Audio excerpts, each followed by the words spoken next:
Hello everyone, a very good morning and welcome to Baiju's Exam Prep. Welcome to another session on international relations. So today we shall be taking up module number 5 which deals with India's relations with Pakistan.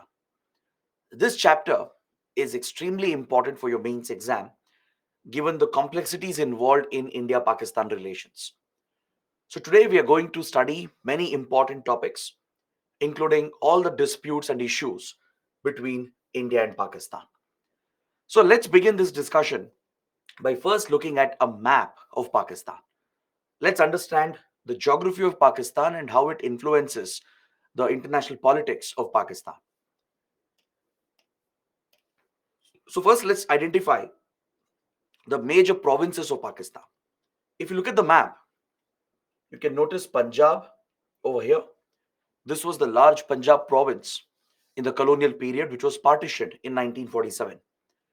So, when India Pakistan gained independence and when Pakistan was partitioned from India, the Punjab province to the west was partitioned between India and Pakistan, just like the Bengal province to the east was partitioned between the two sides. So, one half of Punjab fell under India, the other half came under Pakistan. So, this is the Punjab province that you see here in the map. The Punjab region has been the most dominant region in Pakistan's politics since 1947 till date, right? The Punjabi elite, they have been the most influential and dominant class in Pakistan's politics. We were mentioning this under the liberation of Bangladesh war as well. We discussed how the Bengalis were oppressed by the Punjabi elite, correct? So if you look at the Pakistani army, the top army generals, the army chiefs, the top ISI officials, even the prime ministers, presidents, and all the top ministers and top political leaders, majority of them have come from the Punjab region. So this makes the Punjab region the most dominant amongst all the provinces of Pakistan. And Punjab is also a hub of radicalism. There are many radical organizations that have a strong base in Punjab, be it Jamaat ud Dawa, Lashkar-e-Toiba, Jaish-e-Mohammed, all these outfits and their terror leaders, they find a support base in Punjab. They freely conduct their rallies, they raise donations, they carry out recruitment, they, they deliver anti-India speeches, and they even have strongholds and headquarters located in Punjab. For example, can you see this place called Bahawalpur? Bahawalpur is a strong hold of the Lashkar-e-Toiba. Hafiz Saeed, the founder of Jamaat-ud-Dawa and Lashkar-e-Toiba, has a strong presence at Bahawalpur. It also has major cities like Lahore, Faisalabad, which are closer to the Indian border. Rawalpindi, Islamabad are also located in this sector itself. Now, apart from Punjab, you have Balochistan, which you can see here, the largest province of Pakistan. Balochistan is blessed with immense resources. It has plenty of resources, and as you can see, it has access to the sea. It opens to Arabian Sea. So the Baloch province has a large coastline, which is of great strategic significance. So this is the home of the Baloch people, the Baloch community. The Baloch community, they never wanted to join Pakistan in 1947 when the British granted independence, right? The Indian Independence Act of 1947 had been enacted. Under the Indian Independence Act, two independent dominions were created, that is India and Pakistan. But all the princely states and the other regions, they had the choice to either join India or Pakistan or remain independent.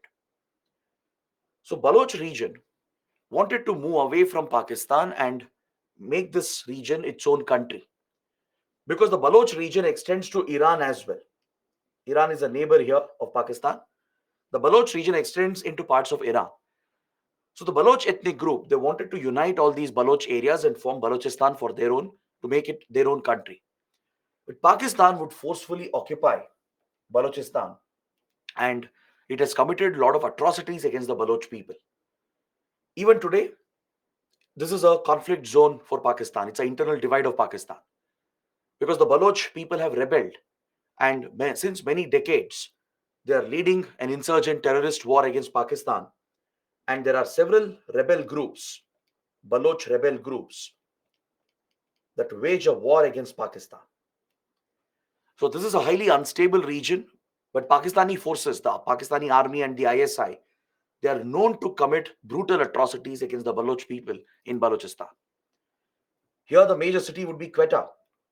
Quetta is very close to the Afghan border, and this is where Pakistan had sheltered the Talibani leadership. When the Afghan Taliban leadership was thrown out from Afghanistan following the US invasion in 2001, right? The Talibani leaders were hosted here at Quetta by the Pakistani leadership. Next, you can see the Pakistan Afghanistan border. This boundary line is called the Durand line. This boundary line was drawn by the Durand Commission. It's called the Durand line. All right. So this area that you're seeing here, the AFPAC border region, this is one of the most sensitive, delicate regions in the world. This is a global hub of terrorism. Pakistan has virtually created a terror factory, a terror ecosystem all across the Durand line. Be it the Taliban, be it factions of Taliban like Haqqani Network, Al Qaeda, Lashkar-e-Toiba, Jaish-e-Mohammed, Hizbul Mujahideen. Many of these terrorist groups are sheltered all across the AFPAC border. Even the Baloch border and the Khyber Pakhtunkhwa border, both are very, very sensitive, especially the Khyber Pakhtunkhwa province, right? These areas are the tribal areas of Pakistan. It was previously called FATA, federally administered tribal areas. You'd have heard of places like Waziristan, South and North Waziristan, or maybe Swat Valley, right? So such places, they were all part of the federally administered tribal areas. They were directly administered by the national government, by the central government. Now it's been organized into the Khyber Pakhtunkhwa province. So you can see cities like Peshawar here. So in and around Peshawar and along this boundary here in the tribal belt, there are many terror groups that are hosted here by Pakistan. All right. Notorious outfits like Haqqani Network. Haqqani Network is a faction of the Afghan Taliban. It's one of the branches of Afghan Taliban, which has been nurtured by Pakistan's ISI. It primarily operates here in these border areas. Even Al Qaeda has a very strong presence in these border areas. So, apart from the Afghan Taliban, there are many other terror groups that freely operate here. You also have Islamic State, ISIS Khorasan province, which has gained a lot of influence along the Durand line. So multiple terror groups operate here. Many of them are nurtured and supported by the Pakistani state, the deep state of Pakistan. When I say deep state, it refers to the Pakistani army and the ISI. These are the hidden organs of the Pakistani state. The hidden part of the Pakistani state, which is directly aiding and backing terrorism, right? So all across the Durand line, it's a very unstable region. So especially towards the tribal belt, there are multiple terror groups hosted by Pakistan. It has created the entire terror infrastructure. A safe haven, a sanctuary exists for terrorists to hide, to train, to raise funds, to organize weapons, and to plan their attacks. So, this is one of the most sensitive regions, and India faces multiple threats from this region, right? Then you have the Sindh province, which is an extension of India's Gujarat, right? When India Pakistan were partitioned, this area was also divided, which would become Sindh for Pakistan, Gujarat for India. So this is where you have Karachi, the major commercial city, a naval base and a port as well, which faces Arabian Sea, and also a hub of organized crime and terrorism. Many criminal cartels, including the Dawood Ibrahim cartel, have a major presence at Karachi, and even terrorist groups have a major presence at Karachi. Here you can also see the Gwadar port, the strategic Gwadar port of Balochistan, which has been built by China. China has constructed this strategic Gwadar port that faces the Arabian Sea. Now, apart from all these places, we have Pakistan occupied Kashmir. These parts of Jammu and Kashmir, which would belong to India, has been illegally occupied by Pakistan since 1947. It includes the Gilgit-Baltistan region as well over here. So today we are going to discuss the Kashmir dispute in detail. We'll understand the nature of Kashmir conflict. So please note that these parts of J&K, the erstwhile state of J&K as it existed, has been illegally occupied by Pakistan since 1947. So India does not have control over these territories. That's why we refer to it as POK, Pakistan Occupied Kashmir. That is the only term which is acceptable for us. All right? Because Pakistan uses other names. The international community uses other names. Those names are unacceptable for India. So be very careful in the exams as well. Pakistan calls it Azad Kashmir. This is rejected by India. So never use this term. All right? It's not Azad Kashmir. That's according to Pakistan. According to India, this is just POK, nothing else. It's Pakistan occupied Kashmir. That is the exact word you have to use. Be very careful. All right? The international community, they use other terms. That is other countries. Let's say US or European countries or other countries in the world, right? Or even other international organizations. They have different terms. They call it Pakistan administered Kashmir.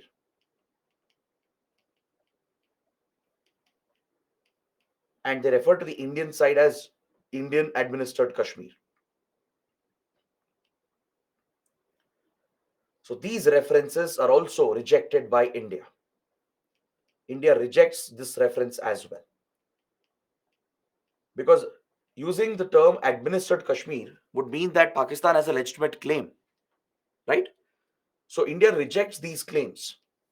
We don't use the term Azad Kashmir or Indian administered Kashmir or Pakistan administered Kashmir.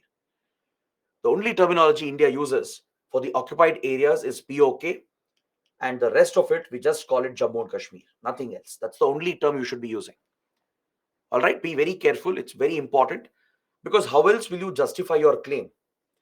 If we are claiming these territories, right, since 1947, India does have a legitimate claim. Legally, technically speaking, these parts should belong to India. The Indian position is absolutely the correct position. It is Pakistan which is in breach, which is in violation. It is Pakistan which has occupied these areas. So we accordingly refer to it as Pakistan occupied Kashmir. That's why any wrong interpretation of the map is also rejected by the Indian government, right? So we can understand why international community depicts it like that, because they look at it as a disputed area and they call it Pakistan administered Kashmir and Indian administered Kashmir. But India objects to this because in a way it starts justifying the Pakistani claim. So India believes Pakistan has no claim here. So we reject these labels that are attached and we just call it POK. The occupied areas are POK, Pakistan occupied Kashmir, and just Jammu and Kashmir on the Indian side. Now, if you look at this border here between India and Pakistan, there is one very important point I would like to raise. There are two types of boundaries between India and Pakistan. We have a temporary border, temporary de facto border in Jammu and Kashmir sector called LOC, the line of control. Remember, under liberation of Bangladesh war, we studied the Shimla Agreement. There I explained how the ceasefire line was renamed into the line of control. So this is your ceasefire line. In 1947, when the first India-Pakistan war ended, these were the positions that were held by India and Pakistan. That became the temporary de facto border until a permanent solution could be found to the Kashmir dispute. So whatever positions we held in 1947, the same positions are held even today. This ceasefire line has later been renamed in 1972 as the line of control, the LOC. So this is a temporary de facto border. It's an unsettled border.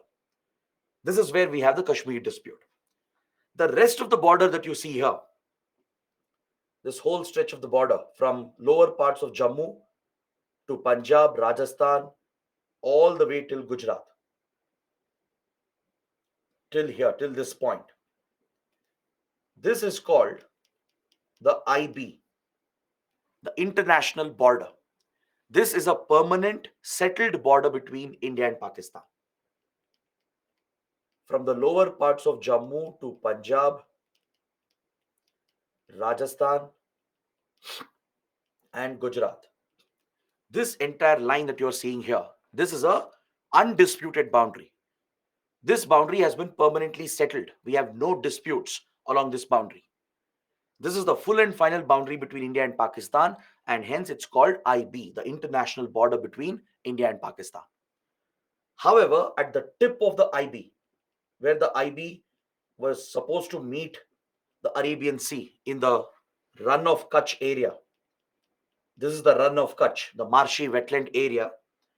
At this point, there is a minor dispute between India and Pakistan. It's called the Sir Creek dispute. All right, there is one minor dispute at the end of international border where it touches the Arabian Sea. So this is where we have the Sir Creek dispute. We are going to study this later. Is that clear?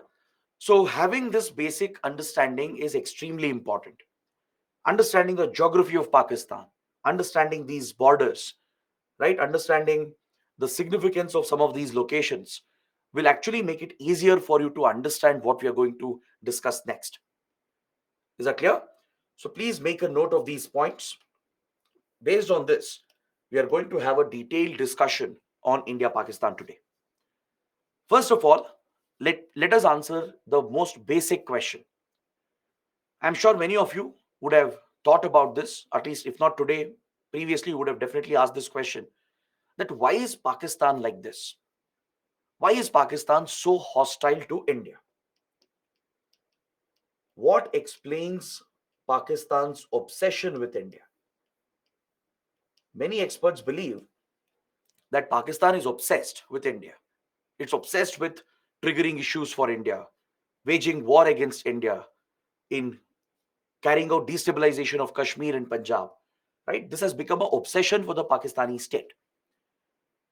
Now, which state in its right mind would go to the extent of breeding terrorism, harboring terrorism, using terrorism as a state policy, as a geopolitical tool, right? Even at the cost of its own well-being, even at the cost of its own economy, even at the cost of its own people, Pakistan has bred and nurtured radicalism, extremism, and used terrorism as a weapon. So what explains this mindset, right? What are the origins of this conflict? These are very basic fundamental questions that any student should be asking. Is that clear? So let's understand the roots of this conflict. Let's answer why Pakistan behaves like this, why Pakistan has adopted this strategy. Let's also look at the psyche or the mindset of the Pakistani leadership. What does the Pakistani elite think? What is their line of thinking? What is their mindset? Right? These will help us answer these basic questions. Based on that, we can talk about all the disputes and issues that we have. Then it becomes easier to understand. Now, the roots of India-Pakistan conflict, right? They predate the existence of India and Pakistan. India-Pakistan came into existence in 1947, right? The nation state of India, the nation state of Pakistan were created only in 1947. But the root of this conflict, the root of this rivalry, this enmity, this hostility, right, predates the independence of the two countries. It goes all the way back to the colonial period and to our freedom struggle. Remember, I told you in the very first class that most of the geopolitical issues and the disputes and social challenges in South Asia, they are all of colonial origin. Colonial blunders, the colonial mistakes that were made and left behind, they continue to harm the region even today. The same happens in West Asia and North Africa as well. Look at the Israel-Palestine issue, right? Look at what has happened in the last few days. This issue as well has a deep rooted colonial connection, colonial imperial blunders committed by the British, which is affecting the region even today, right? The colonial policies, as we discussed in the previous classes, it led to divisions in the society, in the community. The divide and rule policy of the British, it induced deep rooted communalization in India's freedom struggle. The Indian society was strongly polarized on communal lines, and this was a deliberate policy of the British. They would encourage religious extremists on both the sides, especially after 1857, after the first war of Indian independence. Right? Britain was very serious about controlling the Indian colony and to break up the Indian national movement. So the easiest strategy for the British was to break up the society on various lines, various divisions, communal division, caste division, ethnic and racial divisions. So they tried this policy in other places as well, in Sri Lanka, in Africa and West Asia as well. They've used the same strategy of divide and rule, introducing these strong divides between major communities. In the case of India, right, the biggest division was the communal division, the division between Hindus and Muslims. Even though India's freedom struggle was largely secular, inherently secular, it was a united freedom struggle, right? There was a strong communal angle that was added by the religious extremists on both the sides, which was proactively supported by the British. Now, when leaders like Jinnah came up, Muhammad Ali Jinnah, and established Muslim League, and later the idea of Pakistan was championed as a separate exclusive state for Muslims, right? This was clearly a communal demand, and this would be encouraged by the British as a matter of policy. Similarly, the British would extend support to Hindutva extremists, to organizations like Hindu Mahasabha, which was an extremist organization, would get direct backing of the British to try and push India to become a theological state, which Pakistan would become later. So the very idea of Pakistan, since the idea was proposed, was always on religious lines. The problem here is again not with any religion. As I mentioned in previous classes, religion is misused, misinterpreted by political elements for their own gains, their own self interests. No religion preaches radicalism or extremism, right? But in every religion, there are strands of extremism, be it Christianity, be it Hinduism, Islam, Buddhism as well, right? In every faith, you find these strands of extremism, which is the work of these political extremists. So, Pakistan today, right, it's a failed state, it's a rogue state, it's a corrupt state. The reason why Pakistan has got here is because of where it started from. It started on the wrong foot. It started with all the wrong ideas. It started out with a very narrow, closed mindset. Whereas India, fortunately for us, took the exact opposite path. The credit for this goes to our freedom fighters, our founding fathers, the vision, farsightedness of our leaders of that era. If we had fallen prey to communal tendencies, if we had turned into a majoritarian Hindu state like Pakistan did, right? Pakistan turned into an Islamic state, adopted official state religion, and became a theological state. It deliberately promoted radical religion. It would promote religious fundamentalism as a state policy. So, fortunately for India, we went the other way. We went the opposite path. India would inherently become a secular state, a constitutional democracy where everyone would be treated equal, right? Be it a religious minority or a linguistic minority, person from any region, person of any gender would get equal treatment in India. But that would never be the case with Pakistan because right from the beginning, the very idea of Pakistan was a closed idea. It was a narrow idea. It was a communal demand to create Pakistan. And when the British met the demand, right, and promoted extremists on both the sides, it had induced widespread communal polarization in India's freedom struggle. You would have read this in modern history as well. In early 1900s, especially after the partition of Bengal, large-scale communal riots had broken out between Hindus and Muslims. Right? Innocents were suffering in between on both the sides, but extremists on both the sides were targeting each other. The partition of Bengal in 1905 was again on communal lines.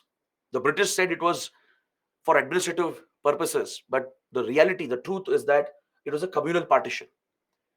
Even though later Bengal was reunified in 1911, the seeds of a partition was already sown. Many historians believe that the idea of India-Pakistan partition, which happened in 1947, that idea, the seed for that idea was sown in 1905 when Bengal was partitioned. It was based on this idea that Muslim League under Muhammad Ali Jinnah championed the idea of a Pakistan, a separate state for Muslims. Is that clear? So the problem was not even in demanding for a separate state, because many communities were demanding for a separate state. The problem was in turning the country into a narrow-minded theological state. Right from the beginning, Pakistani leaders adopted a very narrow interpretation of religion. They adopted a very rigid version of Sunni Islam, which is a misinterpreted version of Islam, which is associated with the Arab Middle Eastern strain of Islam. It would adopt Wahhabism, Salafism, a very rigid, radical stand of Sunni Islam, and it would start persecuting religious minorities from the very beginning. Right from independence, all religious minorities, be it Hindus, Sikhs, Buddhists, Christians, and even Muslims, like Shias, for example, Hazaras, Ahmadiyas, even Sunni Muslims who wouldn't abide by the rigid version of the state religion that Pakistan was promoting, they would all be targeted and persecuted. So this became the story and the fate of Pakistan. The fate was sealed. The state was directly involved in backing, nurturing, and promoting religious fundamentalism. Extremism became the state's policy to keep its people under control, to target the enemies, right? And no wonder Pakistan relies on radical extremism and terrorism as a geopolitical weapon as well, right? So that's why we all should be fortunate. We are really fortunate. We should thank our founding fathers, the vision of our freedom fighters, our freedom struggle, and the Indian Constitution, because we took the exact opposite path. It would have been easy for India to turn into a majoritarian state as well, like Pakistan did. Fortunately, we didn't. Right? If India had done that, if that mistake had happened, we would have ended up at the same place where Pakistan is today. So India would march a different path in the opposite direction as a secular state, an open society with equal rights for every citizen. This marks a fundamental difference in the idea of India, the idea of Pakistan. Now, if you don't understand this difference, right, you cannot appreciate the freedom that you get being in India, and you cannot understand the policy of Pakistan, like why Pakistan obsesses with terrorism. Why is it going to this extent of self-destruction? This is almost suicide that Pakistan is committing. And Pakistan is almost there. Today, it's facing a grave economic crisis, a political crisis, and a very serious security crisis. It's on the brink of collapse, right? So to understand why Pakistan has done this, you need to understand this idea, the idea of India, the idea of Pakistan, where it comes from. The idea of Pakistan comes from a very closed mindset, a narrow mindset. It's based on a very narrow communal interpretation, right, which was encouraged by the British as a matter of their policy. The idea of India is based on a more open, free idea, which is rooted in Indian civilization as well, right? The Indian civilization has always been a tolerant, diverse civilization, and this is the beauty and strength of the Indian society. So as long as India remains a free, open, secular society, it will remain a strong society. It will remain a strong country. The moment you start looking inward, the moment you start developing narrow tendencies, majoritarian tendencies, that is where countries face devastating problems. We have seen many other examples. There are similar examples around the world. Any country which played with religious fundamentalism has collapsed. Is that clear? where state merges with religious fundamentalism that marks the collapse of a free liberal order. So this is the fundamental difference between India and Pakistan. This is what makes India India and Pakistan Pakistan. This explains the roots of the conflict. Be it now, take up any issue, Kashmir issue, the Kargil war, the policy of terrorism, right? Any issue you discuss, it is all linked to this fundamental idea. The idea that Pakistan should become this theological state where it goes to any extent, even using radicalism and extremism to target India, right?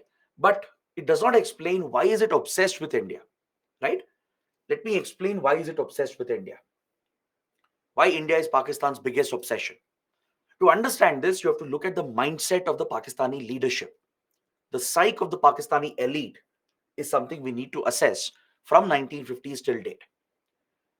The Pakistani leadership from the beginning felt very insecure about its large neighbor, India. Starting right from the days of Jinnah,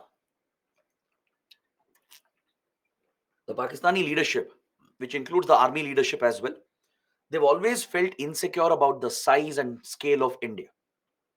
Because obviously, when Pakistan was created, it would be a smaller country, many times smaller than India, with much limited resources as compared to India.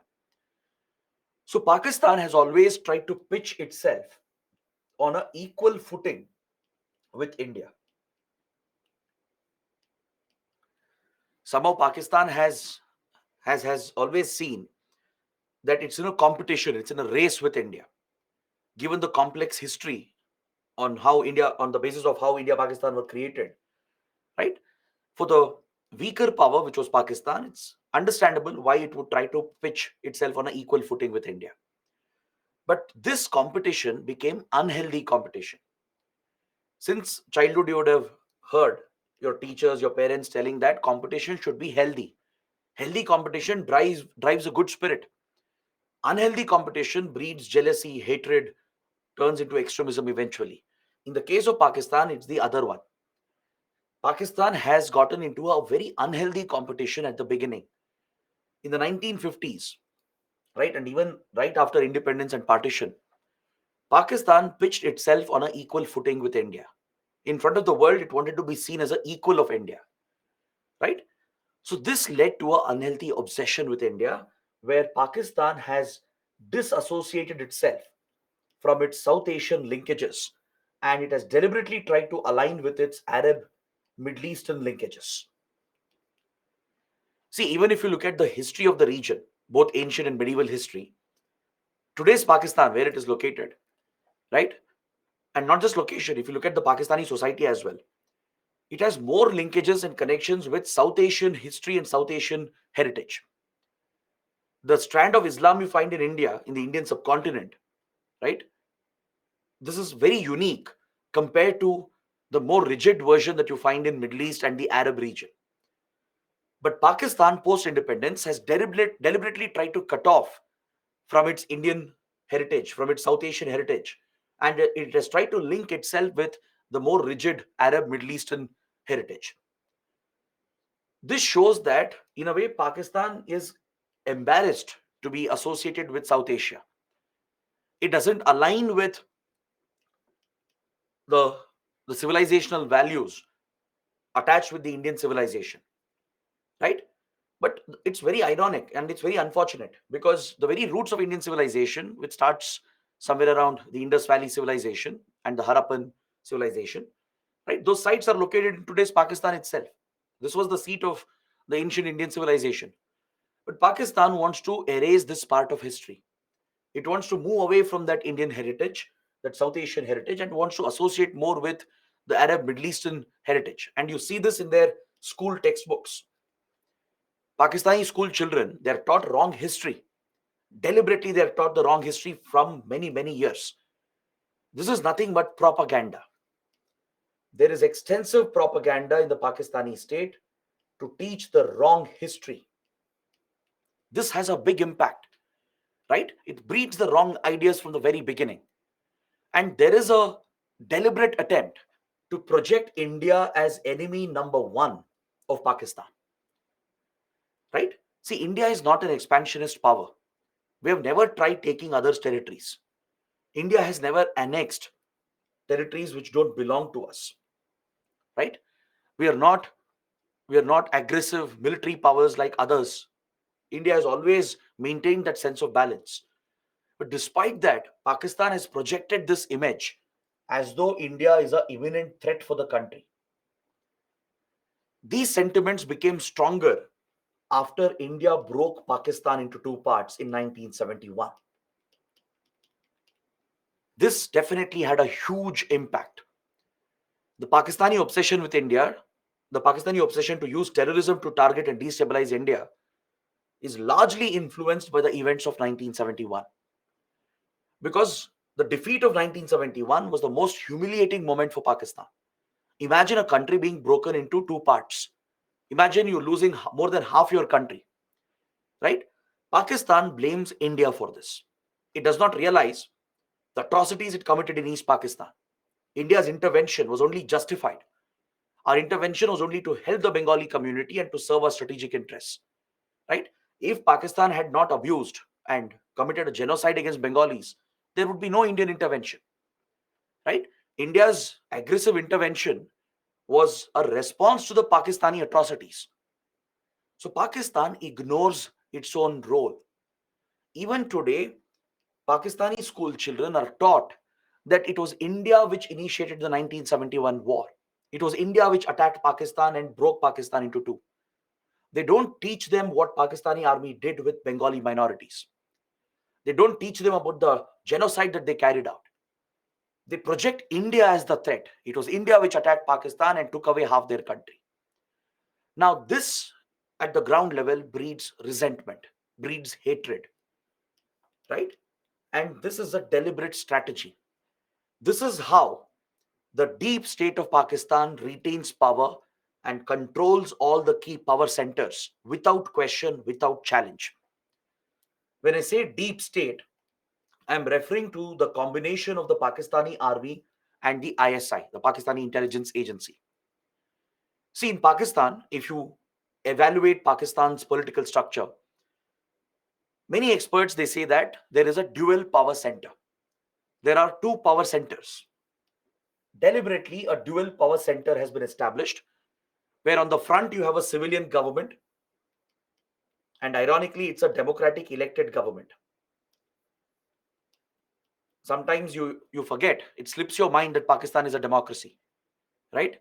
When you hear that, you feel shocked. You ask yourself, is Pakistan a democracy, right? Because it slips your mind. You don't associate Pakistan with democracy, but it is on paper.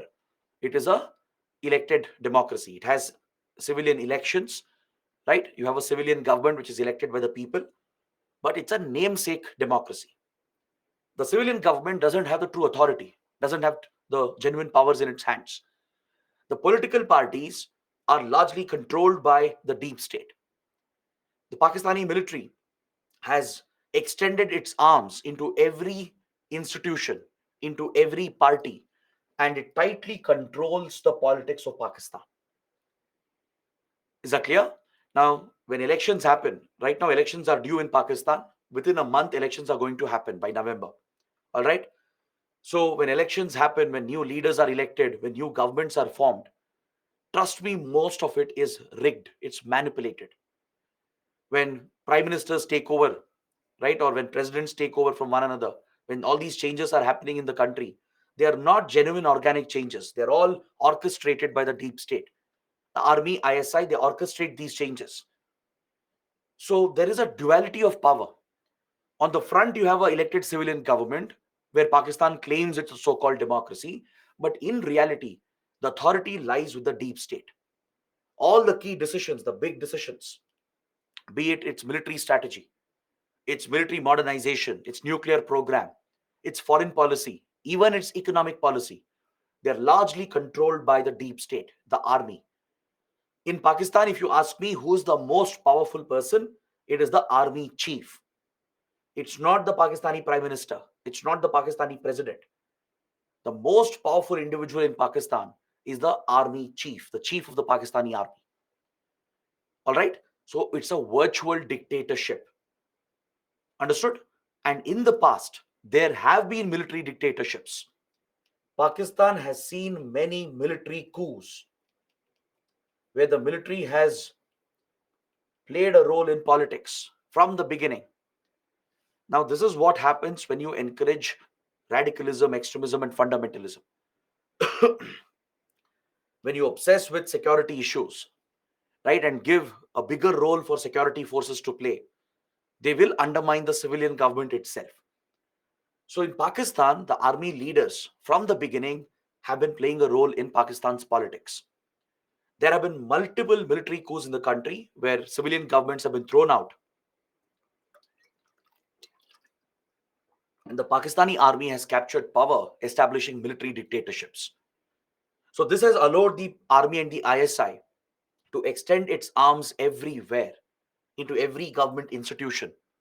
That's why I told you all the key policies, all the big decisions are taken by the deep state.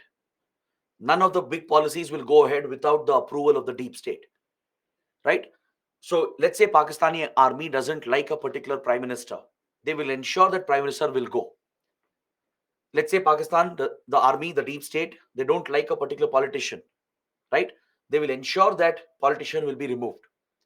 Either they're removed from their position, pushed out through a controversy, or they are forced to step down, they are threatened, or even in a worst case, they are killed, they are assassinated. Many Pakistani leaders have been assassinated, right? In fact, many Pakistani civilian governments have not even completed their full term. Most of the elected civilian governments, they failed to complete their full term. Look at Imran Khan, right? Prime Minister Imran Khan, who belongs to Tehreek-e-Insaf party, came to power with the backing of the army. But later, as Imran Khan started creating a base for himself, he was resisted by the army and the ISI. And recently, in the last few months, there has been a major political crisis, and the army ISI, they have ensured that they have removed Imran Khan from the position. Right? They not only pushed out Imran Khan, but right now he has been arrested as well on corruption charges. So this is what happens to Pakistani prime ministers. Either they are pushed out of their position, or they are arrested, they are thrown into jail, they are made to flee the country itself. Nawaz Sharif had run away, Parvez Musharraf had run away, or else they are killed or assassinated. So it highlights the extent to which the army and the deep state control the politics of Pakistan, right? Now, if they have to remain relevant, if they have to ensure that they don't face a challenge to their authority, they need a constant external enemy. Because, see, in Pakistan, there are so many economic and social problems that by this time there should have been a revolution. In any state, take any society for that matter, good governance is what prevents a revolution, a social revolution. No people will accept oppression. No people will accept backwardness, deprivation. If a society remains poor all the time, if the government doesn't care about them, if there is no good governance, and if the leaders remain rich and powerful, whereas the people are suffering, no such society can survive. This is a given fact. There are theories in public administration that what prevents a revolution, right, is good governance. If governance fails, then the society will definitely witness an uprising. But in Pakistan, this hasn't happened. In Pakistan, things are horrible. There is no electricity, no water. Their currency has taken a massive hit. There is massive inflation. All right, no proper education, no job opportunities. Right, the basics are not provided, and yet crores of people, they stand behind their army. They loyally stand behind their army. They genuinely believe their army is working for them. So, what explains this phenomena? Right? How come the masses, how come they've never questioned the army? Right? If people had suffered to this extent in any other country, there would have been an uprising. They would have thrown out these leaders. Not just the government, the army itself would have been completely targeted, and there would have been a complete social uprising. But this has never happened in Pakistan. Right? So there must be some reason. How does the deep state keep that control over the Pakistani society? It keeps that control by projecting a constant external threat. an imminent dangerous threat. Now let's say you take a household in a family, right? If there are no external threats, right, the family will be focused inwards, looking into family issues, focused on family relations. The moment you say there is an external threat, the family will unite, right? The family comes together to fight off any external threat first, and then they'll try to resolve their interpersonal differences. The same happens in geopolitics as well. Now look at Israel. Israel is thinking of forming a national unity government. Until recently, there was chaos in Israel. Political parties were divided as the Israeli government was carrying out some controversial judicial reforms. So there were deep-rooted political divisions in Israel. But now, after the attack of Hamas, now that Israel has gone to war, all the parties have united because they have an external threat, a common external threat. They are thinking of forming a national unity government, right? Take the Khalistan movement, the revival of Khalistan movement. All the opposition parties have backed the ruling BJP, right? Otherwise, Indian political parties are always blaming each other, fighting against each other. On the Khalistan issue, you see that all the parties have come together to take a common stand to oppose a common enemy, right? This is a phenomena. It happens in geopolitics. This is human nature as well, right? When you face an external threat, like-minded people come together. They bind together despite whatever differences they have. So as long as there is a constant external threat to Pakistan, the army can keep justifying its position. See, if you look at army chiefs, top army generals, and ISI generals and officials, they've all become filthy rich. They've all accumulated millions and millions of dollars in wealth, right? All their children, they study abroad. They're settled in US and Europe. They don't suffer any of the consequences. Whereas it's millions of poor Pakistanis who are at the receiving end. Despite the stark income social divide and the power divide, no one is questioning the deep state. The reason is the deep state has succeeded in projecting India as a common, constant, imminent threat. Is that clear? It always brings up the bogey of 1971. It shows how India broke Pakistan into two. It projects that India is waiting to invade Pakistan and destroy the country. It also projects threats from Western countries as well. Threats from US, threats from other European countries. And whenever needed, the deep state will use terrorism as a weapon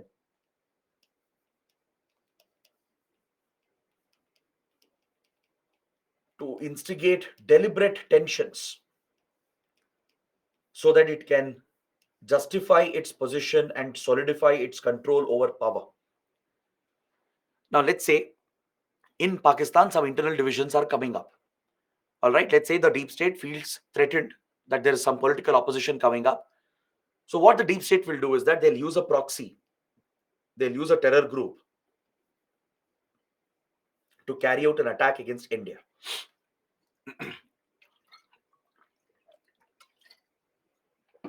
Let's say tomorrow, people of Pakistan start questioning the army, they start questioning the government, right?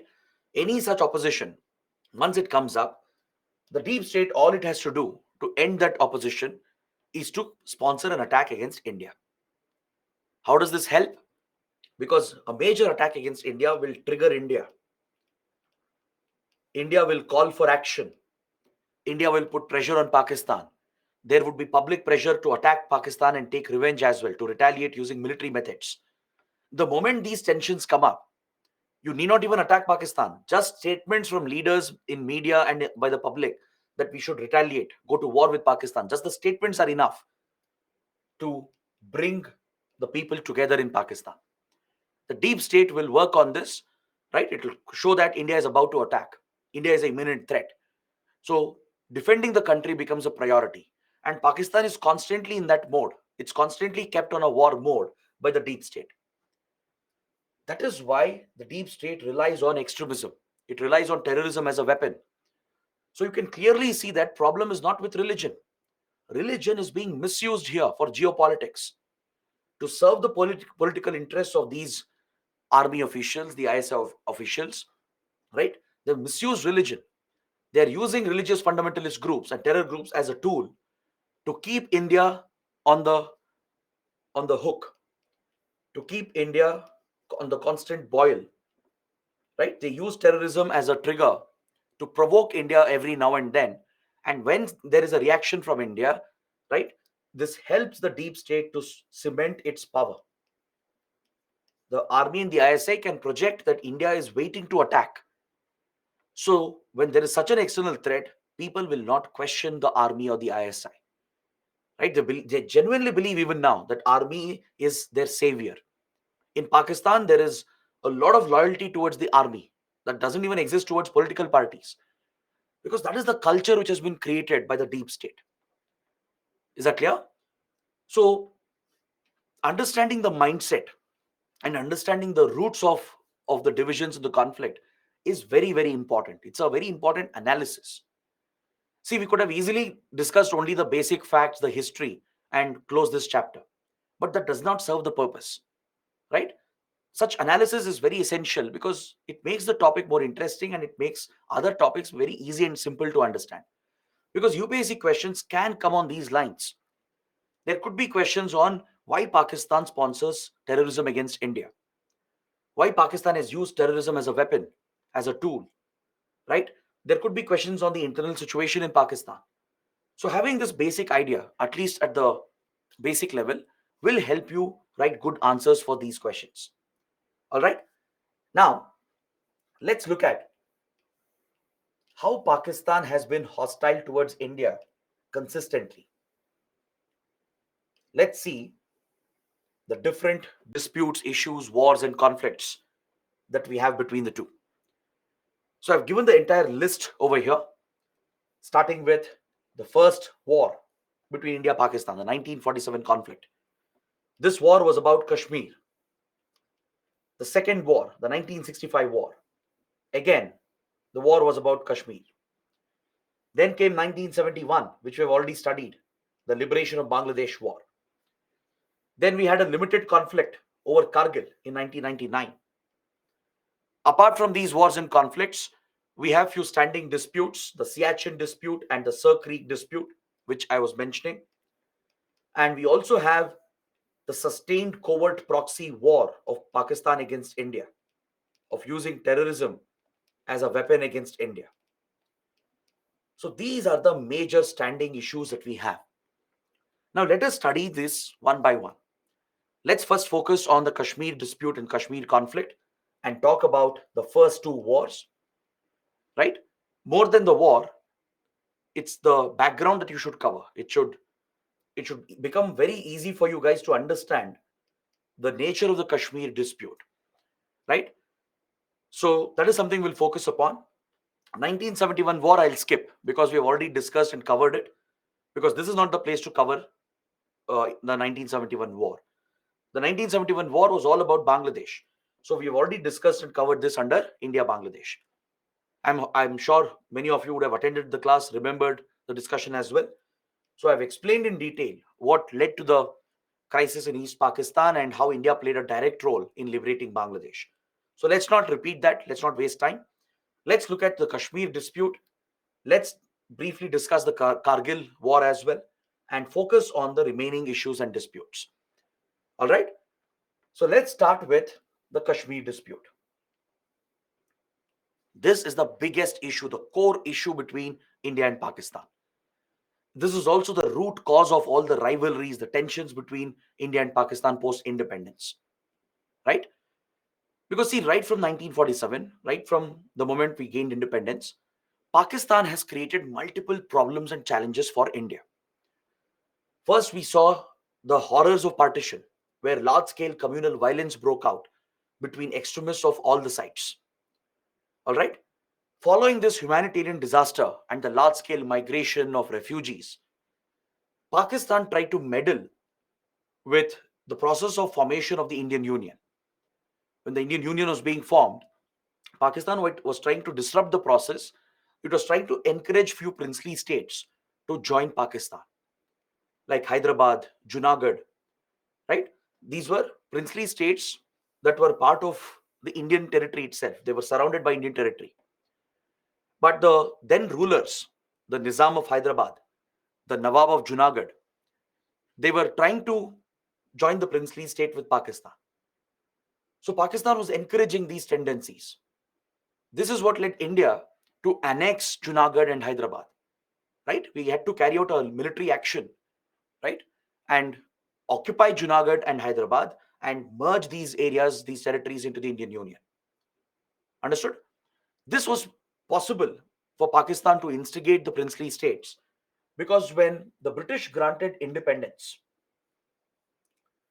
right? This was through the Indian Independence Act of 1947. Now, this act created two dominions, India and Pakistan, the Indian Dominion and Pakistani Dominion. Right? These were the dominions which would become independent countries. But there were hundreds of princely states under British India. So, what will happen to them? The princely states were given the option. Please note down this point, it's very, very important.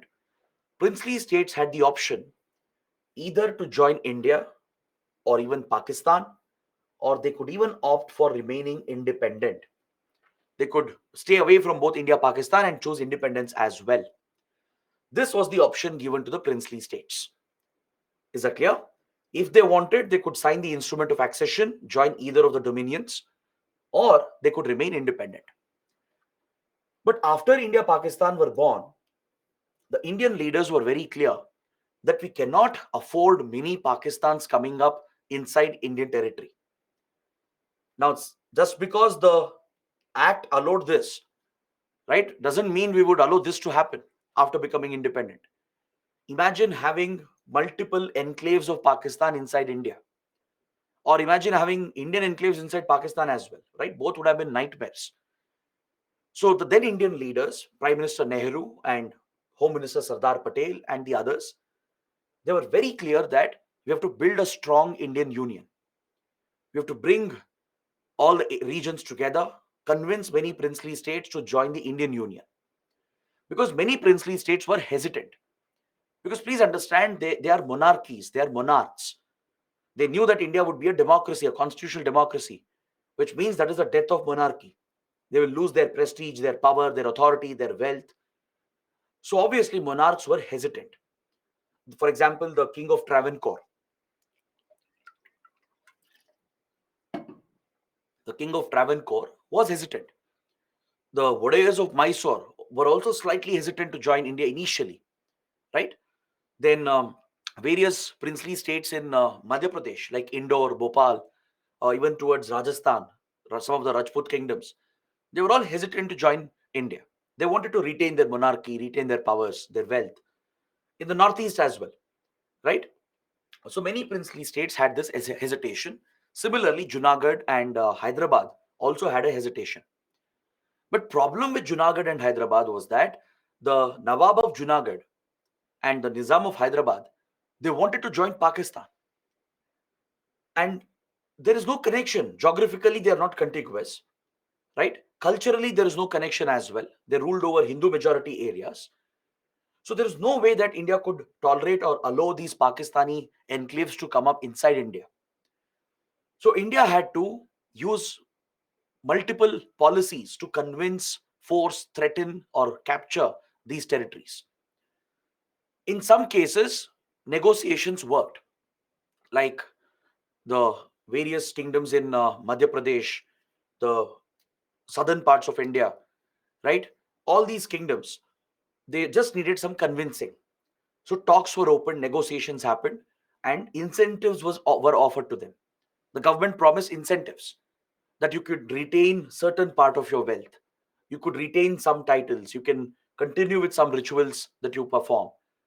And government would provide a privy purse, meaning government would pay the royals of a certain incentive, right, which became a motivating factor for them. So such negotiations helped in convincing some of the princely states. Is that clear? So Sardar Patel and Nehru would play a critical role in negotiating with these princely states and convincing them to join India. But in some cases, it required it required threats, it required pressure, right? So some princely states were merged into India through a mix of threats and coercion. But some were not bending to either of them. So that is where military action was necessary. Like Junagadh had to be annexed through surrounding Junagadh by our forces, and Junagadh had to be annexed by India. Then we held a plebiscite as well. We held a direct election so that it will have legitimacy in front of the global community. Pakistan was constantly instigating the Nawab of Junagadh to merge Junagadh with Pakistan. Right? And Junagadh is in the middle of Gujarat, which means there would be a Pakistani enclave inside Gujarat. So India could not tolerate that. So through military action, India captured Junagadh and held an election as well, a plebiscite, so that it will have international legitimacy. Similarly, Hyderabad, Nizam of Hyderabad was hell-bent on joining Pakistan, and Pakistan was encouraging that. This was deliberate Pakistani interference in our internal matters. So as Hyderabad was showing the tendency, India launched a military operation again called Operation Polo. Through Operation Polo, which was a combined police military action, India captured Hyderabad, and that's how these areas became part of India.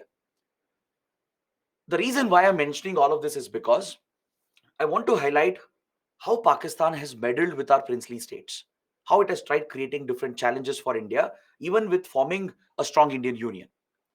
Right? Now, one such place was Jammu and Kashmir, which was also a princely state. Jammu and Kashmir was ruled by the Dogras. The Dogra dynasty was in power. They had purchased Jammu and Kashmir from the British. Following the Anglo-Afghan wars and the settlement between the British and the Afghan warlords, right?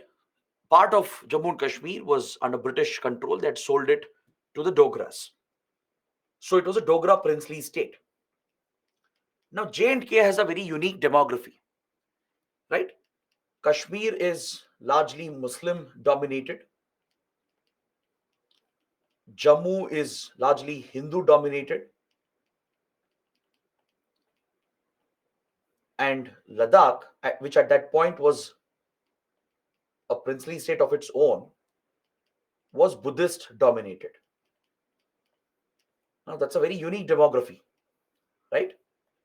So Raja Hari Singh was the monarch of J&K from the Dogra clan. Raja Hari Singh, he evaluated his options. He realized that his interests and the interests of his subjects will not be served by joining Pakistan, and he also was hesitant to join India. Because from the beginning, Pakistan was becoming a theological state where minorities were being oppressed and targeted. So Raja Hari Singh feared that if J&K merged with Pakistan, religious minorities would be eliminated. They would be persecuted. He was also concerned about joining India because even though India was secular, eventually India would be a Hindu majority state. Right? Majority population would be Hindus. Plus, Raja Hari Singh would have to give up his authority. Right?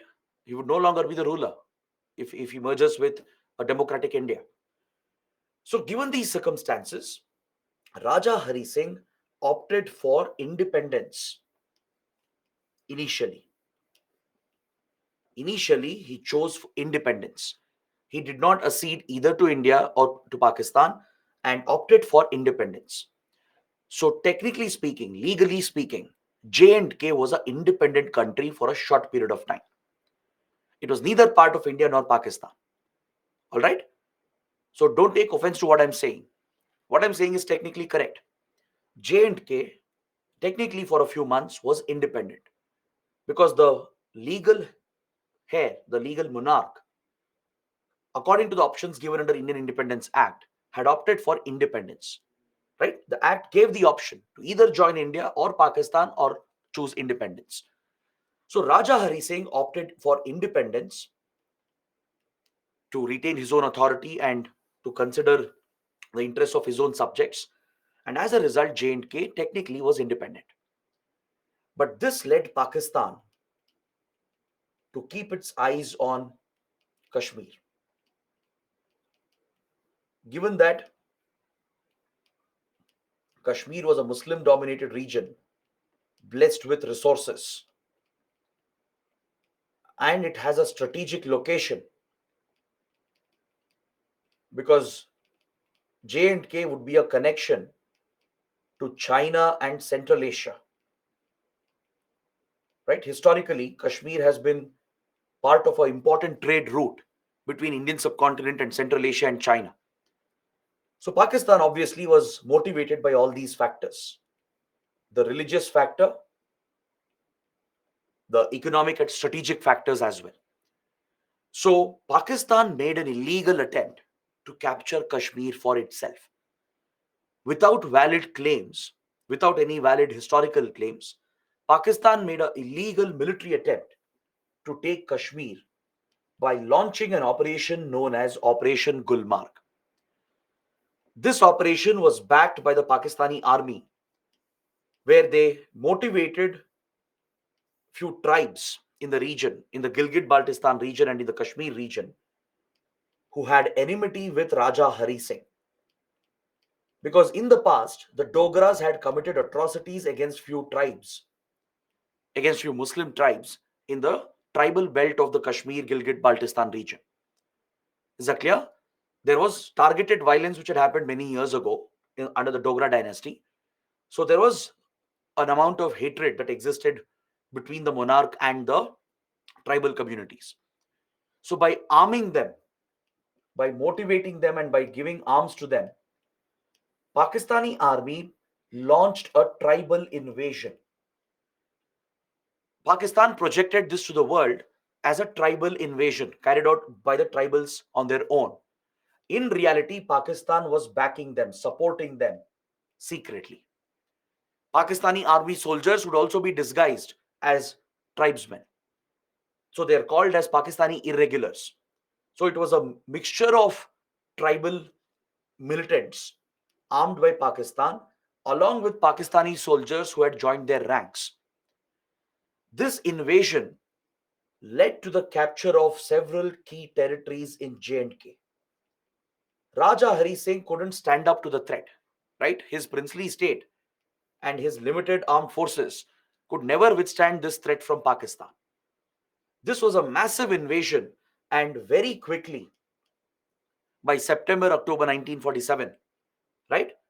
Several territories in J&K, including large parts of Kashmir and some parts of Jammu, were captured by these irregular forces from Pakistan. Later, Pakistani army would formally join this conflict, trying to cement the Pakistani position and trying to take this area entirely to merge it with Pakistan. So essentially, J&K was on the brink of collapse. In a matter of few days or weeks, J&K would have been completely taken over by Pakistan. At this point, Raja Hari Singh approached India for help. He asked India to assist. He reached out to Nehru, Sardar Patel, and Lord Mountbatten, right, who was still the Governor General. Reached out to them and asked India to help provide military assistance. And India agreed to help based on one condition. India's condition was Raja Hari Singh has to give up his claim. He has to sign the instrument of accession, merge J&K with India. If he agrees to the accession of J&K into India, then India will come to the defense of J&K and fight this war against Pakistan. So Raja Hari Singh had no other choice. Either he had to see the collapse of his state, right, collapse of his rule, or take help from India and merge J&K with India. So it was at this point that Raja Hari Singh signed the instrument of accession, thus formally merging Jammu and Kashmir with India. All right? Even though Pakistani irregulars had taken some territories, the whole state of J&K as it existed prior to independence belongs to India, because the legitimate authority of J&K was Raja Hari Singh. He was still the legitimate monarch. So under the Indian Independence Act, Raja Hari Singh still had the authority to cede J&K to India. Right? Even though Pakistani forces had invaded, that was an illegal invasion. Even though they had captured some territories, the whole state of J&K as it existed, the princely state, including Gilgit-Baltistan areas, they technically legally belong to India. So that is why India's legal position is absolutely correct. We insist that the whole territory of J&K, the princely state, belongs to India. Right? We claim Gilgit-Baltistan as well, because Raja Hari Singh signed the accession, the instrument of accession, merging the entire state with India. Right? The Pakistani invasion is irrelevant here. So legally, according to the Indian Independence Act, the entire state of J&K should belong to India. But once the Instrument of Accession was signed, India went to war. The first war broke out. India deployed troops to counter the Pakistani invasion, and we took back some of the occupied areas. Some of the occupied areas in Jammu and Kashmir was taken back by Indian troops. All right. So India managed to push back the Pakistani invaders, and we took back some of the occupied territories. But please understand, this was a period of immense challenges for both India and Pakistan. We were barely prepared for such wars and conflicts. The British had barely left us with anything, right? Forget armed forces. We barely had enough food left for us. There were multiple other challenges. Kashmir was not the only issue at that point. There were many other challenges. Northeast insurgency had broken out. Naga insurgency had started. Other princely states were creating problems in joining the Indian Union. There were massive economic challenges, shortage of food. We didn't have even basic industries. We had to depend on imports for all essential items, right? So there were grave economic, social, and political challenges. So, given the circumstances, India decided that we can't go on forever with this war. The war had already lasted a couple of months, from around November till January, from 1947 to 1948. The war was already dragging. And also understand, J&K has a very complex terrain, complex geography. It's the Himalayan mountain ranges. And back then, Indian armed forces were not so well equipped, right? We didn't have the best equipment, the best airlift capabilities, barely any connectivity existed. So it's not easy to continue this war. It wasn't easy to go take all the areas back, right? It would have been economically and practically very challenging for the Indian forces. So at this point, what India did was we called for a ceasefire. We called for a ceasefire to prevent further damage, to prevent further economic losses, losses of soldiers. And since the war could not be prolonged, we placed faith in a newly created international organization, that is the UN, and we took the matter to the United Nations. This was a call of Prime Minister Nehru. Prime Minister Nehru, he called for a ceasefire. India called for a ceasefire to hold the positions.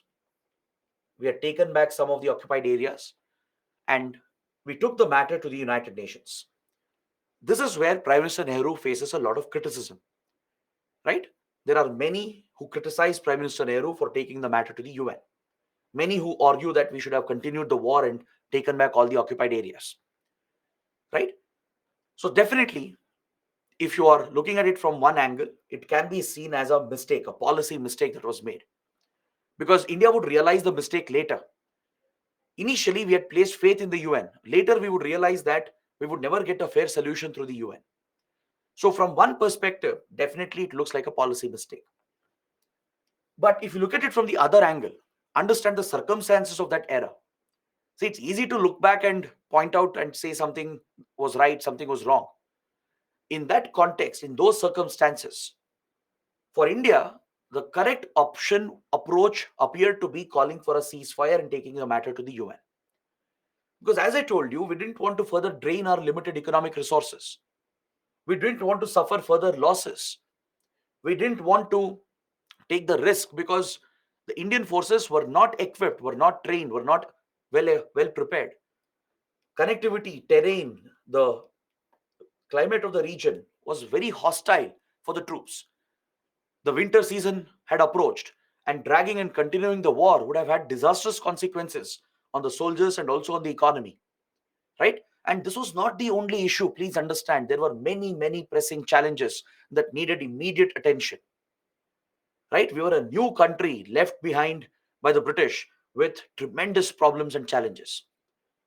And UN was a newly created institution after the Second World War, and many leaders and countries had hope that UN would play a neutral, positive role in solving conflicts. In fact, if you look at the UN Charter, India was part of framing the UN Charter. That is one reason why the Indian government placed faith in the UN. Nehru placed faith in the UN because India was part of the drafting of the UN Charter, and one of the goals of the UN was to resolve conflicts peacefully. Resolve conflicts through peaceful methods, through negotiations. So, by placing faith in this institution, right, India called for a ceasefire as we couldn't continue the war as well, right? We wanted a peaceful settlement to the conflict, and we took the matter to the United Nations. So, whatever position we held, right, whatever line that India Pakistan held, this would later become the ceasefire line that was codified under the Karachi Agreement of 1949. Even today, it's the same positions that we hold. When ceasefire was called in 1947-48, which ended the 1947 war, the first war, it is the same exact position India-Pakistan hold even today. This was called the ceasefire line through the Karachi Agreement. It would remain the ceasefire line from 1949 till 1971. Understood?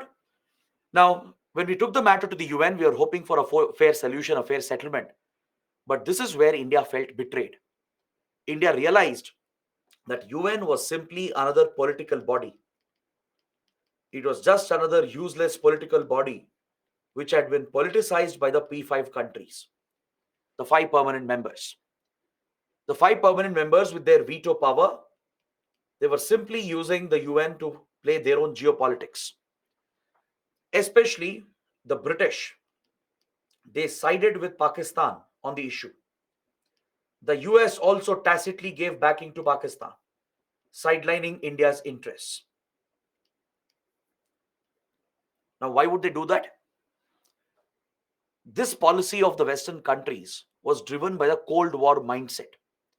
The Cold War rivalries had started between US and Soviet Union. As India was neutral and later we became non-aligned in 1950s, Pakistan, on the other hand, clearly aligned with the West. Pakistan got very close to the British. It signed a military treaty as well, a military agreement. It joined a military club as well, which was aligned with Western powers. So Pakistan became a military ally to the West, whereas India was neutral and looking to champion the non-aligned approach. Also, the British, right? Inherently, they always had an inclination to Pakistan than India. This was all because of the colonial hatred that was left behind, right? So at the UN, there was a clear bias against India. There was a clear bias in favor of Pakistan. And this is where India rejected UN's approach. Prime Minister Nehru realized that a mistake had happened, that we shouldn't have taken the matter to the UN. But this was a post-realization. This is where the criticism comes in. So India decided immediately that somehow we have to end the role of the UN. We have to take out UN's role in this conflict. Since then, India made attempts, since the times of Nehru till Indira Gandhi, attempts were made to remove the role of the UN in the Kashmir issue. All right? But then, in 1948, the UN upheld the ceasefire that India had declared. The ceasefire line was cemented in 1949 through Karachi Agreement. And both the sides were made to promise that a plebiscite would be held. In both sides of Kashmir that were under India and Pakistan, a plebiscite was promised by both the countries at the UN. Plebiscite is a direct election, a direct referendum. Plebiscites are held in conflicted areas, in disputed areas, to decide sovereignty. Whether the disputed area should belong to country A or country B, or should it remain independent. So the local people of that region, they will vote. They will cast a vote. We held a plebiscite in Junagadh when we annexed Junagadh. Right? Of course, majority of them voted for India. So that's how Junagadh merged with India. So here as well in Jammu and Kashmir, plebiscite was promised by India and Pakistan. We promised the UN to hold a plebiscite. But India was not comfortable with this solution, with the ceasefire line that was drawn, the plebiscite promise that was extracted, and the UN gave itself a role. This is what India didn't like. The UN established a military observer group. A UN military observer group was established to give UN a role in monitoring the ceasefire line. the UN stationed a military observer group in India and Pakistan. All right. So UN officials would be stationed in both sides of Kashmir and they would monitor whether the ceasefire commitment is being upheld by both the sides. Now, India didn't want any such interference. But at that point, we had to accept because we had approached UN for a solution, right? And we couldn't have simply broken the treaty. So the Karachi agreement was worked out. The ceasefire line became the temporary de facto border, and the UN military observer groups were set up where UN started playing a role in monitoring the ceasefire line and in monitoring the Kashmir conflict. So India was trying to eliminate the role of the UN, right? So eventually we managed to do that. On the other hand, the plebiscite question, that was becoming a challenge. We had promised a plebiscite, but India realized that plebiscite will never be fair. We saw that Pakistan was trying to change the demography to swing any elections in its favor. Pakistan was trying to change the demography of POK, of Pakistan occupied Kashmir. Basically, it was bringing people from other parts, from Punjab, from the Khyber Pakhtunkhwa region, and trying to populate POK so that if a plebiscite is held, they will all vote in favor of Pakistan. This was a manipulation that Pakistan was doing, right?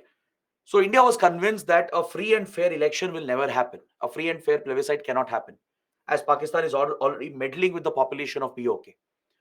So India decided we will never hold a plebiscite, no matter what. India rejected the plebiscite, and till date we haven't held the plebiscite. And same with Pakistan. As India rejected the plebiscite, even Pakistan has never held the plebiscite. So this promised plebiscite has never been held by both the sides. So the ceasefire continued. The ceasefire line became the temporary de facto boundary, and the UN kept monitoring the ceasefire through its military observer groups stationed in India and Pakistan. Now, for India to get full control, the last challenge was removing the role of the UN. Now that India felt betrayed by the British, by the US, and by the UN, we were waiting for an opportunity to throw UN out of the Kashmir issue. And this opportunity opened up for India, as you know, in 1971. India got a great opportunity in 1971 and we leveraged it to our advantage. The liberation of Bangladesh war ended with the Shimla Agreement of 1972. And under the Shimla Agreement, one of the commitments that we extracted from Pakistan was to rename the ceasefire line. The ceasefire line was renamed as the line of control, the LOC. Now you might ask, what's the big deal about changing the name? What will happen because of that? This is the beauty of diplomacy. Even though it was a technical legal change on paper, it has great significance because UN military observer group was created to monitor the ceasefire line under Karachi Agreement. If there is no ceasefire line, if we erase the ceasefire line itself and name it something else, legally speaking, UN military observer group has nothing to monitor. All right, this is a clever play of words. This is a very clever strategy by India. We leveraged the opportunity of the liberation of Bangladesh war. We had conclusively defeated Pakistan, broken the country into two parts. We held 93,000 Pakistani soldiers as prisoners of war. Right? We had all the advantage. Using this advantage, we forced Pakistan to accept that we will resolve Kashmir dispute or any dispute bilaterally. We ensured that Pakistan made a commitment that there will be no third-party involvement in our bilateral issues and disputes. Meaning no other country will be involved, no organization will be involved. So Pakistan, once it gave the commitment, right, it means we cannot entertain or we will not entertain any involvement of a third country or a third organization. So along with agreeing to settle disputes bilaterally and eliminating third-party role, Pakistan agreed for renaming ceasefire line as line of control, and this renaming would eliminate the role of UN military observer group. It eliminated the role of UN military observer groups stationed in India. Even today, the military observer groups are present, but we don't allow them to function. They have no role to play anymore, according to India, because there is no ceasefire line anymore to monitor. Today, it's the line of control, the LOC, which is the temporary de facto border. So, on the ground, nothing has changed. On the ground, whatever position we held in 1947, 48, the same position is held even today by Indian and Pakistani troops. Only change is that the name has been changed. On paper, on maps, the name has been changed. So, without a ceasefire line of Karachi Agreement, what will the military observer group monitor? Right? That is how UN role has been cleverly eliminated, and we extracted a commitment from Pakistan that any dispute will be resolved bilaterally with no third party involvement. So, with this, India managed to get back some control over the Kashmir issue. And since then, we have strongly insisted that any future resolution of Kashmir dispute will be decided bilaterally. Only India, Pakistan will decide what will happen to Kashmir, not anyone else. Not China, not US, not Britain, not UN. Is that clear? So this is this is the position, the stand that India took, and it has been cemented through the Shimla Agreement. Then, if you look at the 1965 war, this was the second Pakistani attempt to capture Kashmir. It was a repeat of 1947 in a way.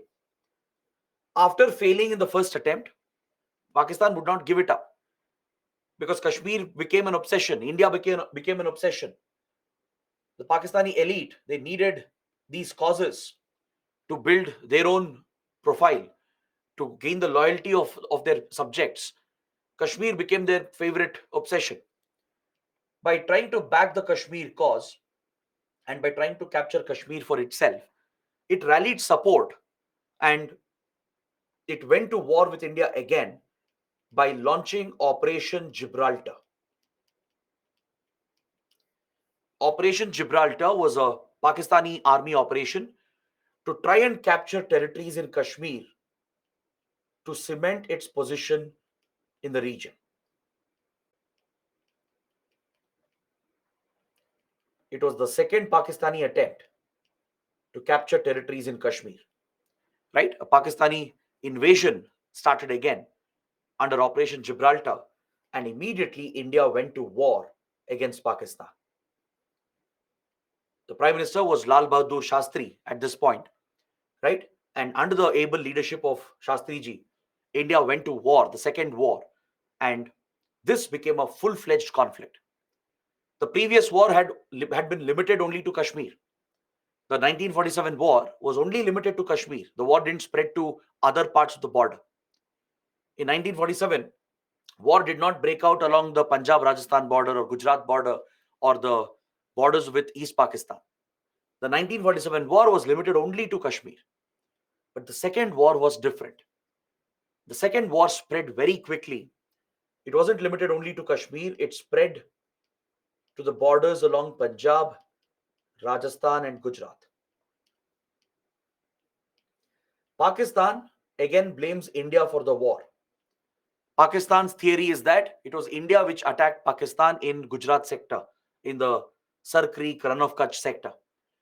But there is no evidence to support that theory. It's Pakistan which caused the invasion under Operation Gibraltar, and India was retaliating to defend its territory. So this triggered a full blown out war involving Indian Army, Indian Air Force. Both played a critical role, and this war ended as a stalemate. If you look at it neutrally, from a neutral perspective, right, the war was actually a stalemate. Neither side achieved anything. All right. But from the perspective of India, India won the war. From Pakistan's perspective, Pakistan also won the war. That's how interpretations are. It's highly subjective, right? It depends on where you stand and look at the issue from. In such conflicts where there are no clear results, no conclusive results, usually both sides will claim victory. All right. That's why it said victors write history, right? And Pakistan writes its own version of history, and India also claims victory in this conflict. If you look at it neutrally, it was actually a stalemate. Nothing changed on the ground. Neither India lost territory nor did we gain any territory. So in that regard, it was a stalemate. But India's position at least is slightly correct because we defeated Pakistan's objective. Now, why did Pakistan go to war? What was the purpose of Operation Gibraltar? To capture territories in Kashmir. Did Pakistan manage to do that? No. We prevented that from happening. We defended our territory successfully and pushed back the invasion, which means India won the war. So that in that regard, India's position is correct. So this war came to an end with the signing of the Tashkent Agreement. Tashkent at that point was in Soviet Union. All right. Today it's part of Tajikistan. So at Tashkent, a conference was called at the mediation of Soviet Union. So the Indian and Pakistani leaders were invited and a mediated settlement was worked out which formally ended the second war. So Soviet Union acted as a neutral mediator to bring this second war to an end between India and Pakistan. So after signing the Tashkent Agreement, Prime Minister Lal Bahadur Shastri passed away, and there is a whole lot of conspiracy theory surrounding his death. Right? I know that. I know you'd look to ask questions on that as well. But trust me, don't go into that. It remains a conspiracy theory. There has never been any concrete evidence to indicate otherwise. Even if it's otherwise, there is nothing to prove. So don't go into it. UPSC will not bother you about it. Right? I know it all sounds very fascinating, very interesting, but it's not needed for the exam. As simple as that. All right. So don't look at conspiracy theories. They don't help you in any way for the exam. Stay away from that. So the second war came to an end with the signing of the Tashkent Treaty or the Tashkent Agreement. The third war came to an end with Shimla Agreement. Now, the Kargil conflict of 1999. Kargil conflict was designed, engineered by the Pakistani army under the leadership of Pervez Musharraf. When the war happened, right, the Prime Minister was Nawaz Sharif. There was a civilian elected government. The army chief was Pervez Musharraf. The army, as always, wanted to undermine the civilian government because Nawaz Sharif had started reaching out to India, and especially India had started reaching out to Pakistan. Under the leadership of Prime Minister Vajpayee, a genuine, honest attempt was made to repair the relationship. Right? The Pakistani army had its own designs. Pervez Musharraf was personally involved in the planning of the Kargil intrusion. Under his directions, the Pakistani troops were ordered to capture the Kargil Heights, which is a strategic region.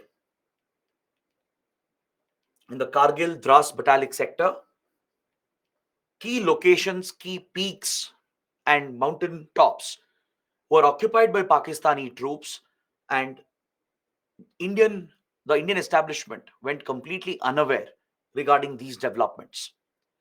There was a colossal intelligence failure on India's part. There was a massive failure on the part of the Indian Army, Research and Analysis Wing, Intelligence Bureau. Our intelligence agencies and armed forces, the Indian Army, they have failed colossally in detecting the Pakistani presence. This should have been detected. All right. For several weeks, there had been Pakistani mobilization, and discreetly they had occupied key locations in the Kargil Dras Patalik sector. By the time the occupation came to light, it was already too late. Pakistan had advantageous positions. Given that significant territory had been captured, Prime Minister Vajpayee had no other option but to declare war. But it was not a full-fledged war again, it was a limited conflict. Prime Minister Vajpayee's directions were very clear. Our objective is to clear the intrusion. We are going to focus only on Kargil and Dras Batalik, nothing else. Will not expand the war, not even to other parts of J&K, not to Punjab, Rajasthan, Gujarat border. We will not even cross our airspace, will not enter Pakistani airspace. He gave strict orders to the Indian Air Force to not enter even 1 inch into the Pakistani airspace. The goal was to remove the intruders from these occupied areas and take back Indian territory. This triggered the Kargil conflict, right? India eventually succeeded in throwing out the Pakistani intruders with a successful operation led by the Indian Army and the Indian Air Force. For the Indian Army, it was a very challenging task because the Pakistani troops, they held advantageous positions at the top. So for Indian troops to move up the mountains and fight this mountainous battle was a very, very challenging battle for the Indian troops. So that's the reason why we suffered significant losses. We suffered a lot of losses because India was at a disadvantageous position. The Indian troops were in a disadvantageous position. But this is where Indian Air Force compensated for it. It managed to deliver precision bombs thanks to Israel, which delivered laser guided bombs and other precision targeted bombs. The Indian Air Force precisely bombed these positions held by Pakistani invaders and cleared these areas, and we retook all the occupied areas in Kargil, Dras, and Batalik. India won the war conclusively, and it was a defeat for Pakistan. All right. Following this, eventually, Nawaz Sharif himself was thrown out, and Pervez Musharraf carried out a military coup. He captured power and became a dictator. He emerged as the president of Pakistan through a military coup by throwing out Nawaz Sharif from power. The 1990s was a very tense period between India and Pakistan. Honestly, the Vajpayee administration has dealt with very challenging circumstances. One of the biggest challenges was, of course, the testing of nuclear weapons. India carried out the Pokhran tests. India carried out the Pokhran tests in 98, which established India as a nuclear power. Immediately, Pakistan retaliated within 2 weeks by conducting its own nuclear tests. So this essentially triggered a nuclear arms race between the two countries, and serious tensions started escalating between India and Pakistan. Is that clear? Because both India and Pakistan had developed nuclear weapons outside of the Non-Proliferation Treaty. India and Pakistan have never signed the Non-Proliferation Treaty because Non-Proliferation Treaty is discriminatory. It does not allow any country other than P5 countries to develop nuclear weapons. Only P5 countries are allowed to retain their nuclear weapons according to Non-Proliferation Treaty. So only China, US, then Britain, France, and Russia, only they can have nuclear weapons, no one else. So India, Pakistan wanted to retain the option, so they've never signed NPT. Same with Israel. These three countries have deliberately chosen not to sign Non-Proliferation Treaty. All right. So when we tested the nuclear weapons, it was outside of international law. In a way, we had broken international law. That is why we were targeted with economic and technological sanctions. Western countries and even China and others, they collectively imposed economic technological sanctions on India and Pakistan as we had developed nuclear weapons outside of the international framework. Right?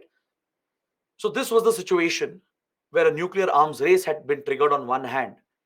The power balance had been altered in South Asia, and Western countries and others, including China, US, Japan, European countries, they all imposed economic technological sanctions.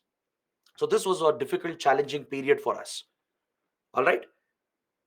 So Pakistan's nuclear program was largely backed by China. China has played a direct role in Pakistan's nuclear program. In a way, China has used Pakistan as a proxy to destabilize India, to target India. Especially after the 1962 war between India and China, a nexus has developed between China and Pakistan, where China has directly helped in the military modernization of Pakistan. All the major weapon platforms Pakistan has today, they're all of Chinese origin. Be it Pakistani ballistic missiles, be it its nuclear weapons program, some of its fighter jets, submarines, and other key platforms, they're all of Chinese origin and Chinese design. China breached global commitments towards non-proliferation and leaked nuclear secrets and nuclear material to Pakistan to help Pakistan become a nuclear power. China covertly helped Pakistan to become a nuclear power, right? And Pakistan has been a rogue state in the nuclear field. It has leaked nuclear secrets. It has sold nuclear material in the black market. If Iran, North Korea, Libya, they all started nuclear programs, it's because of Pakistan. Pakistani scientists such as AQ Khan, right? AQ Khan was seen as the father of Pakistan's nuclear program. But later he was exposed that he was running a black market, leaking nuclear secrets and nuclear material to other rogue countries like North Korea, Iran, and Libya, and others. So Pakistan has been a proliferator of nuclear technology and nuclear secrets. China has enabled this to happen, right? And this is where India faces a unique challenge when it comes to China and Pakistan. All right? The nuclear angle always creates a challenge for India. It did give us deterrence against China, but it did create problems with Pakistan. Pakistan also gets a deterrence with India. It gets an advantageous position against India because it possesses nuclear weapons. So definitely the testing of nuclear weapons altered the balance of power. The balance of power got altered in the region. India got deterrence against China. We could deter any Chinese threats. Similarly, Pakistan got more deterrence against India as it could deter Indian threats. Apart from this, there were other tensions as well. There were series of terror attacks that were happening. There was hijacking of a plane, the IC-814 hijacking. We studied this under India, Nepal, if you remember, right? There were a series of bomb blasts and terror incidents that were happening. By this time, Pakistan had sponsored major acts of terrorism against India, including the Khalistan movement and terrorism in Jammu and Kashmir. We are going to study this after the break. After a short break, we are going to study Pakistan's covert war, secret war against India. I'll give you some basic idea, basic details. Rest we'll discuss under internal security. All right, we'll understand the approach of Pakistan, the policy of Pakistan of using terrorism against India, right? So through the 1990s and early 2000, it was a very challenging phase for India, where Pakistan kept posing multiple challenges on the nuclear front with regard to terrorism, right? It posed multiple challenges for India, and it was a very difficult period for India's ties with Pakistan.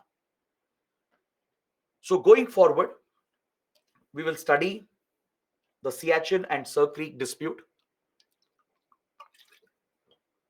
We will take this up after the break.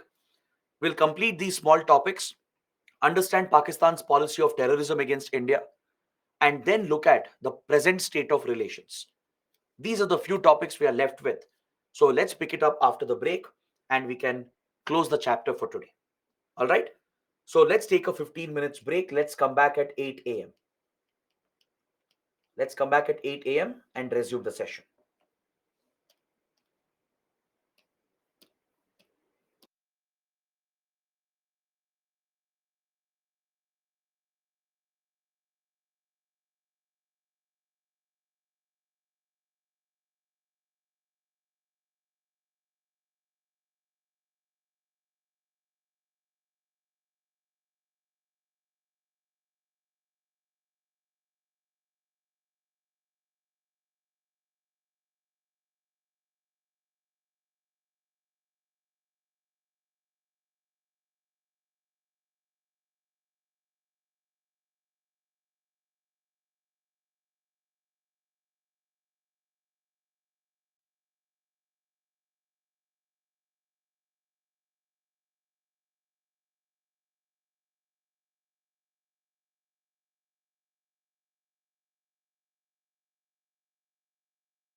Hello, everyone. Welcome back to the session. Now, let's take up the next topic, which is the Siachen dispute. We will discuss the two other minor disputes that we have, Siachen and Sir Creek. The Siachen region is considered as the world's highest battlefield. It's also the world's most expensive battlefield. The Siachen Glacier is a strategic region which is located between India, Pakistan occupied Kashmir, and China. This triangular region that you see here in the map to the north of Kashmir, this is where you find the Siachen Glacier. You can also see the Nubra and Shok River that originate from here, right? Now, this location that you are seeing here is a vital location, a strategic location, because to the to the west of Siachen, you have POK, the Pakistan occupied territories. You can see the Baltoro Glacier. This here would be Gilgit Baltistan. You can also see the Saltoro Ridge that marks a vital position where Indian and Pakistani troops hold a presence on both the sides. You also see the temporary border, the de facto border here, the line of control, right? This is where the line of control comes to an end. The northernmost point of LOC is called point NJ9842. All right, please mark this location. Point NJ9842 marks the northernmost point of the line of control. This is where the temporary border ends. Beyond this, the boundaries have not been demarcated. There is no clarity on how the boundaries will be settled in this border. So, the Siachen region, which has been of great strategic significance, has been eyed by both India and Pakistan. Until 1984, until 1984, both India and Pakistan maintained a military presence. They maintained a military presence, especially during the summer season, the summer months, where the weather is more hospitable in this region. Until 1984, both the countries had a tacit understanding. There was a agreement between the two sides that they will withdraw troops during the winters where the snowfall makes it extremely dangerous for the troops to remain. Because in that era, given the equipment, the clothing, right, it was very challenging to maintain troops here during the winter season. Because at Siachen, the conditions can be very harsh. The terrain, the geography itself is very complex. There's no connectivity as well, no land connectivity. Only way you can reach and access is through helicopters, right? So providing supplies to your troops becomes a big challenge. Along with the difficult geography, the weather conditions are very challenging. The temperatures drop to minus 20, minus 30 degrees Celsius. So maintaining troops at such a position is very challenging for any country. But given the importance of the location and given that the boundaries were not settled here, both India and Pakistan were maintaining a military presence here until 1984. But the agreement between the two was that we would maintain troops in the summer, maintain our positions, and both sides will withdraw during the winters. This was largely on humanitarian grounds because in such harsh conditions, there are many risks to the soldiers. They will suffer from frostbite, they will suffer from hypothermia. Many soldiers have been killed on both sides because of hypothermia, where your core body temperature plummets, causing, causing the death of the person. They even suffer from avalanches. Avalanches are very common in this region, and both sides have lost considerable amount of soldiers due to these natural incidents. But in 1984, Pakistan made an attempt to try and occupy the whole of Siachen to itself. Because if you look at the other side of Siachen, to the north of Siachen, you can see the Shaksgam Valley over here, which was also part of POK, Pakistan occupied Kashmir. The Shaksgam Valley is another strategic location because it connects Gilgit Baltistan with the Xinjiang province of China.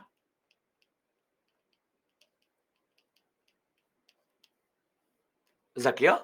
The Saksham Valley provides a direct link here from Gilgit-Baltistan towards Xinjiang. So after the 1962 war with China, China-Pakistan started getting closer to each other. They formed a strategic nexus against India, and in 1963 they signed a boundary agreement, the Sino-Pak Boundary Agreement in 1963. And through this agreement, Pakistan gave away Shaksgam Valley to China. Pakistan has ceded Indian territory. These are all Indian territories claimed by India, which is under the illegal occupation of Pakistan, right?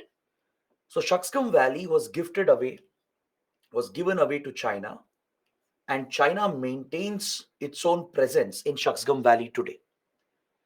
The Chinese PLA soldiers can be found in Shaksgam Valley, which is Indian territory taken by Pakistan, right? China has built many key projects via the Shaksgam Valley. It has built roads and railway lines to further improve connectivity with Pakistan. And its most ambitious project, the CPEC corridor, the China Pakistan Economic Corridor, which is part of the Belt and Road Initiative, passes via the Shaksgam Valley through these occupied areas. That is the reason why we have rejected the CPEC project. India has opposed Belt and Road Initiative. We have boycotted the BRI summits held by China because the CPEC project violates our sovereignty. These are areas claimed by India. We say that Pakistan has illegally occupied these territories and breached our sovereignty. So this Indian territory has been ceded by Pakistan to China through their own boundary agreement signed in 1963. So China has made considerable investments, deployed troops as well, and now it is executing the Belt and Road Initiative and furthering the projects linked with CPEC corridor. So this China-Pakistan nexus has been a challenge for India, and that further increases the strategic significance of Siachen Glacier. Because given the altitude of the region, right, and given its location, the one who dominates Siachen will get better access and better view of all the surrounding areas, be it the Saltoro Baltoro region, be it Shaksgam Valley, or even Aksai Chin over here. This side would be Aksai Chin, which is under the illegal occupation of China. China has occupied Aksai Chin, right? We'll study this in the next chapter, in India-China chapter. It's part of the Ladakh region, but China has taken this, and since 1962, China has firmly captured Aksai Chin for itself. So, given the presence of these three countries here, India, China, and Pakistan, Siachen becomes strategically very, very important. So, in 1984, Pakistan tried to betray this commitment. It tried to backstab India again. That's been a repeat pattern of Pakistan. It tried to backtrack on this agreement, and it was planning a preemptive operation, a military operation, to take Siachen for itself, to occupy the vantage points when Indian troops would have been withdrawn. Because in the winter, Indian troops would not be present. We would have withdrawn the troops. And Pakistan was looking to betray India, to breach the commitment, and use this opportunity where Indian troops are absent to come and occupy the valuable positions in Siachen so that it could dominate the Siachen area. But fortunately, India's raw research and analysis wing would pick up intelligence regarding this Pakistani preparations that were going on. Ross Station in London received a valuable intelligence input from a European defense manufacturer that Pakistan had placed a massive order for Arctic warfare equipment. The Pakistani army had placed a very big order for Arctic warfare equipment. Specialized weapons and specialized clothing gear were ordered, which would basically be used by the troops to set up camp in such inhospitable conditions. So, this intelligence that India received in Europe was the critical aspect of the Siachen issue. Once RAW received this input, the Indian strategic establishment started analyzing the intelligence. The defense ministry, the army, the prime minister's office, right, and all the concerned agencies even the Ministry of External Affairs, they would all try to assess as to why Pakistan was placing such a massive order for Arctic warfare equipment. The only conclusion was that Pakistan might try to capture Siachen for itself.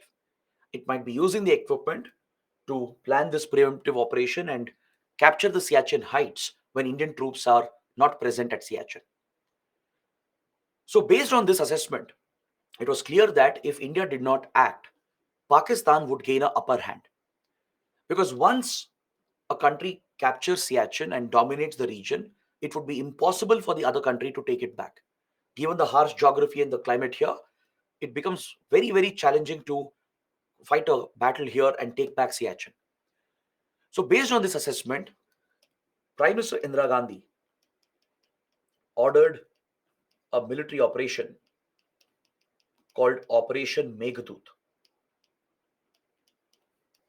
Operation Meghdoot was ordered by Prime Minister Indira Gandhi, and this would be India's preemptive operation to take Siachen before Pakistan could even make the attempt. And what is interesting and even ironic is that India, after learning about Pakistan's plans, would place a similar order from the same company, from the same European defense manufacturer. And we managed to get the order before Pakistan, right? So this involved a lot of diplomatic efforts and also efforts from RAW to ensure that we got the consignment on time before Pakistan could. So after procuring similar Arctic gear, right, the Indian Army executed one of the most challenging operations. It was a preemptive operation to take Siachen before Pakistan could make its attempt. All right. So this is one of the most daring military operations of the Indian Army. And Operation Meghdoot was a very big success. As planned, Indian Army troops, they trekked to Siachen, and that too in the winter peak, winter season. And they managed to establish dominating positions. So when later Pakistani troops came in, right, they were shocked, they were surprised to find the permanent presence of India. So it was through Operation Meghdoot that India captured Siachen for itself, and even today we retain the most dominating positions at Siachen. Since then, we have maintained a permanent presence throughout the year. We don't withdraw troops anymore. Pakistan also has maintained permanent presence, but at lower heights. At the lower heights of the Saltoro Ridge, even Pakistan maintains a permanent presence, but India occupies all the dominating heights. The key vantage points are under India's control. But maintaining this military presence is very expensive. See, at Siachen, there has never been a war. There has never been any battle as such. Even in Operation Meghdoot, there was no battle involved. Operation Meghdoot was about preemptively capturing Siachen and establishing our military presence. So, without fire being opened, without battles being fought here, both the sides have lost a number of soldiers, mainly due to the conditions, due to avalanches, hypothermia, etc. So, there have been discussions in the past to try and demilitarize Siachen, given that both sides are spending crores of rupees every single day to maintain the troops here, right? This is a drain of resources. It's literally a cold desert, right? If things were better between India and Pakistan, ideally we shouldn't be spending so much on maintaining troops over here. Also, the human cost is very high. Both sides have lost several soldiers. India has lost hundreds of soldiers here, even Pakistan, right? So attempts have been made to negotiate the Siachen issue and try to demilitarize the region, to try and work out an agreement where both troops will be withdrawn and this will become a demilitarized zone. Like there is a demilitarized zone between North Korea and South Korea, something like that. But these discussions have never gone forward because India is very clear that we can't trust Pakistan on this. The Defense Ministry, the Indian Army, they strongly oppose any demilitarization. And across the Indian government, there is an agreement. Everyone agrees that Pakistan cannot be trusted on this. Tomorrow, even if you sign an agreement to demilitarize Siachen and achieve a resolution of the dispute, right? You can't trust Pakistan to uphold it because Pakistan has a history of backstabbing India and betraying India on its commitments. It has made hundreds of promises, and every time it has broken each and every promise. So, tomorrow, if we were to demilitarize Siachen and later Pakistan were to capture Siachen for itself, then it would become near impossible for Indian Army to take Siachen back. Given the complex geography and the difficulties involved, it would become very challenging to take Siachen back. So as a result, the Indian government has dropped any discussion on demilitarization of Siachen. The idea was considered around 20 years ago. Some discussions happened as well. But in the last 15 to 18 years, India is very clear that we are not going to give up Siachen. We are not going to demilitarize Siachen. Understood? So this remains a standing dispute. It's a disputed area, but it remains under Indian control. Completely, almost completely under Indian control. So the line of control ends here at the tip of Siachen at point NJ9842. The line of control ends. After that, there are no demarcated boundaries, and this whole triangular glacier area is under Indian control. So this is about the Siachen dispute. Next, what is the Sir Creek dispute? The Sir Creek dispute is actually a very minor dispute. Strategic experts say that this is one of the low-hanging fruits in the relationship. It's believed that it's easier to work out a solution for this if Pakistan behaves like a mature country. It's easy to resolve the dispute and provide for betterment of relations because this is not a very complex issue. Whereas other issues like the Kashmir dispute, it's a very complicated issue.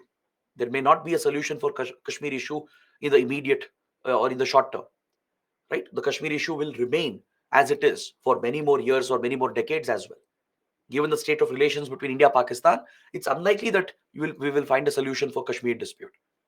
But Sir Creek dispute is something that can be resolved very easily with the right efforts, with some maturity from both sides, especially Pakistan. This issue can definitely be resolved. So let's see what is the Sir Creek dispute. Sir Creek is an estuary located here. It's in the Kutch region, the Kutch and the Sindh region. It's between the Kutch region of Gujarat. This is the Indian side, right? And this is the Pakistani side. This is the Sindh province. This is the state of Gujarat. And this is where the international border is present, the IB. So as you know, IB is a permanent border. It's a settled boundary. We have no disputes along the IB. But at the last tip, where IB is supposed to meet with Arabian Sea, where we are supposed to have the maritime boundaries, there is a standing dispute at this estuary called Sir Creek. This is part of the Indus Basin itself. All right, there are multiple streams that drain into Bay of Bengal, and Sir Creek marks the boundary between India and Pakistan. Now, the problem here is that Pakistan has an unreasonable position. See, this water channel, which you can see here in the map, this is the Sir Creek area. All right, this entire water channel is the Sir Creek estuary. Now, India's position is very simple and it's in line with international law. India wants a fair division of Sir Creek. We want established principles of UN Convention on Law of the Sea to be followed, and we want the Talweg doctrine or the Talweg principle recognized by UN clause to be implemented. So, what is the Talweg principle? According to Talweg principle of drawing boundaries in the maritime domain, if there is a water body that marks the boundary between two countries, let's say this is country A, this is country B, and between the two countries there is a water body which is marking the boundary. In that case, according to Talweg principle, which is given recognition under the UN Convention on Law of the Sea, the border should pass in the middle of the navigation channel. The border should pass in the middle of the navigation channel, which means both the sides will get an equal share. Both the sides will get a fair share. It will not be unfair to either of the parties. This is what Talweg principle provides for. It is a recognized international principle. It has validity under UN Convention on Law of the Sea. In the maritime areas, when such water bodies are present along the boundary, Talweg principle is applied by countries. All right. The boundary will pass in between the navigation channel, so both sides will get an equal share. So this is what India is asking for. India is not greedy. We are not expansionist power, right? We are asking for what is fair, what is recognized under international law. So that is the claim of India. You can see the claim line of India over here, the orange line. This is the claim of India. Can you observe the orange dotted line that's passing in between? This is the claim line of India. We are not asking for Pakistani territory. We're just asking for a fair settlement so that it's fair to both India and Pakistan. But Pakistan dismisses this. Pakistan has a counterclaim. It is claiming the entire Sir Creek to itself in violation of Talvik principle. It's claiming the whole Sir Creek region to itself. The green line here, the green dotted line, represents the Pakistani claim. So as you can see, it's towards India, meaning it wants the whole Sir Creek to belong to Pakistan. And this, of course, is unacceptable to India. Then that would be unfair. It would be an unfair division. And this could have an impact on the maritime boundaries as well that would be drawn in the Arabian Sea.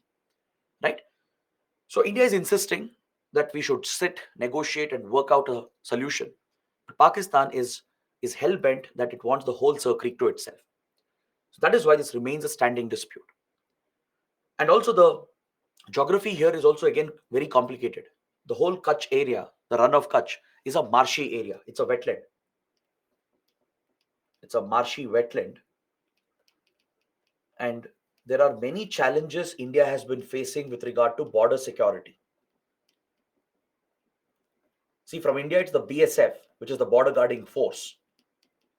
The border security force is responsible for guarding India-Pakistan border. From Kashmir till Gujarat, it's BSF which is responsible, right? So the BSF has found this area to be very challenging because it's a marshy wetland. There are multiple water channels. It's not easy to patrol. It has even procured few motorboats and other navigable vessels in order to carry out border patrolling. But from the Pakistani side, there has been constant infiltration and smuggling and trafficking through this route. Organized crime has been a major concern for India. Infiltration and trafficking, smuggling is constantly noticed across this region. Several drug cartels, they use the route to smuggle drugs. They even push weapons as well from here, right? Even human infiltration has been noticed. So BSF is facing a very big challenge in terms of border security, and hence India wants this boundary to be settled so we can better secure this area. All right. There is a channel here called Harami Nala, which was recently in news. The Harami Nala is known for being exploited by the criminal outfits, the organized criminal outfits, which get support from the Pakistani state. Pakistani state agencies, they give support to criminal cartels to carry out the smuggling and infiltration into India. Right? Recently, Home Minister Amit Shah visited Harami Nala with BSF officials, and we have set up some infrastructure here to strengthen our border security. But this area remains contested, and as I told you, the solution is available. Pakistan has to agree to the Talvik principle. It's established principle under international law, right? So that's why experts say that it's one of the low-hanging fruits. If Pakistan shows some mature behavior, we can easily work out a solution and extend the international border and settle the dispute forever. But it remains a standing issue as Pakistan has shown no interest in working out a settlement. So both Siachen and Sir Creek are also very important topics, right? You might get a 10-mark question. UPSC might ask you to talk specifically about Siachen and Sir Creek. Got it? So let's move on to the next topic and understand Pakistan's policy of terrorism against India. After this, we will look at the current state of relations and the current situation in Pakistan, and that will end our discussion. So let's talk about why Pakistan has used terrorism as a weapon against India. What drives its strategy? What has Pakistan done to destabilize India, and what are the different threats that we have faced. So, this will be a broad discussion on Pakistan's policy of terrorism. I will not go into the details of Khalistan movement or Kashmir insurgency and terrorism because those are topics for internal security. In the subject of internal security, we have a separate chapter for terrorism. That is where we'll cover all the details. But from international relations perspective, we have to understand the policy of Pakistan and what India is doing to counter Pakistan's terrorism. See, Pakistan has become a state sponsor of terrorism, where state actors are supporting non state actors. State agencies are providing direct support to non state actors to wage a proxy war against India. It's a covert proxy war. Covert means secret. The links between the state and non state actors is covert. So, Pakistani state agencies like the ISI, which is Pakistan's intelligence agency, the Pakistani army, essentially the deep state, these are the state actors who are covertly backing non state actors like terrorist organizations against India.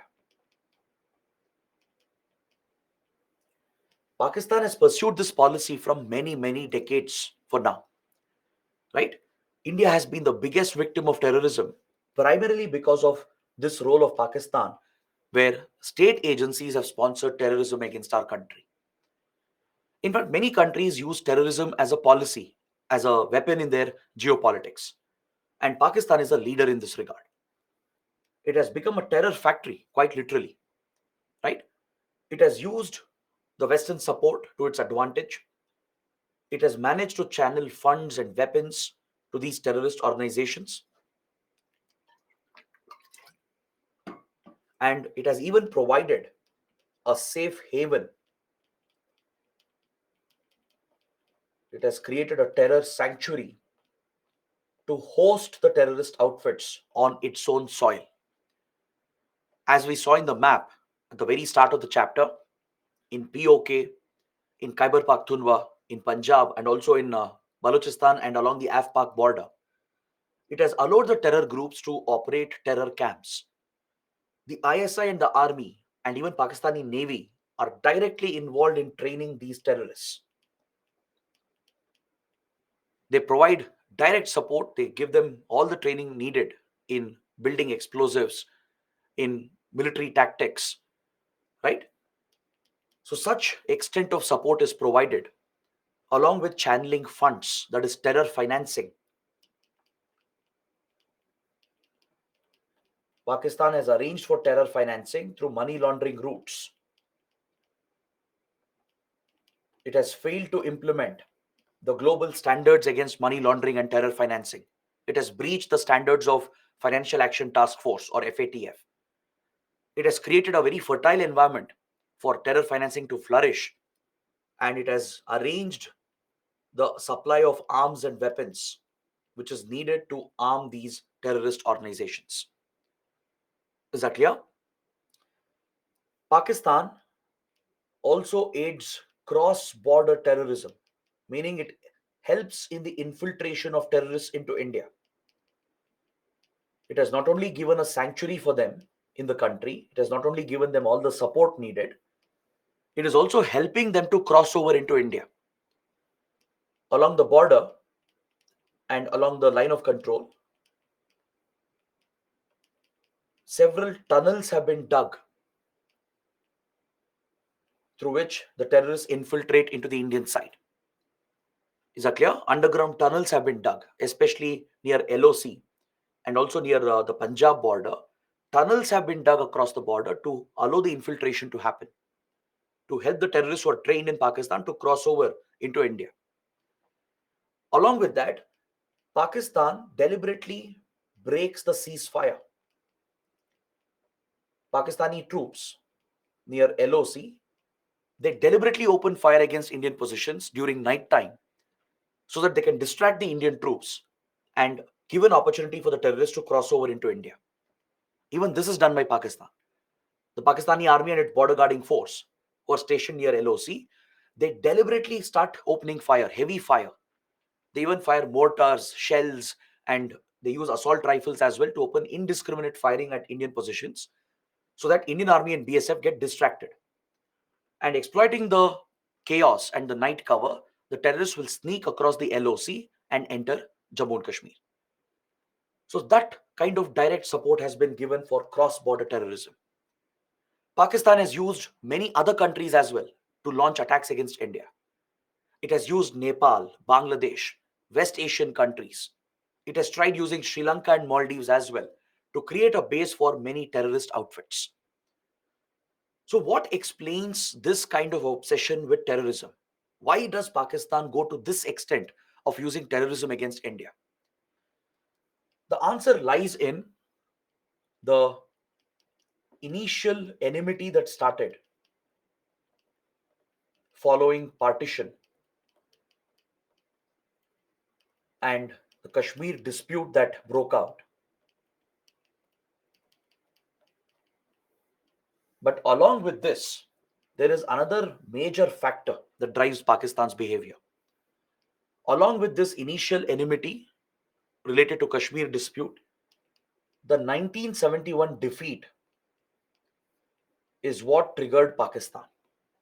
As Pakistan lost more than half its territory due to India's intervention, and Bangladesh was born as an independent country, since then Pakistan has sworn revenge against India. It has sworn to retaliate against India for breaking Pakistan into two parts. And in the last 50 years, this is the strategy it has been pursuing.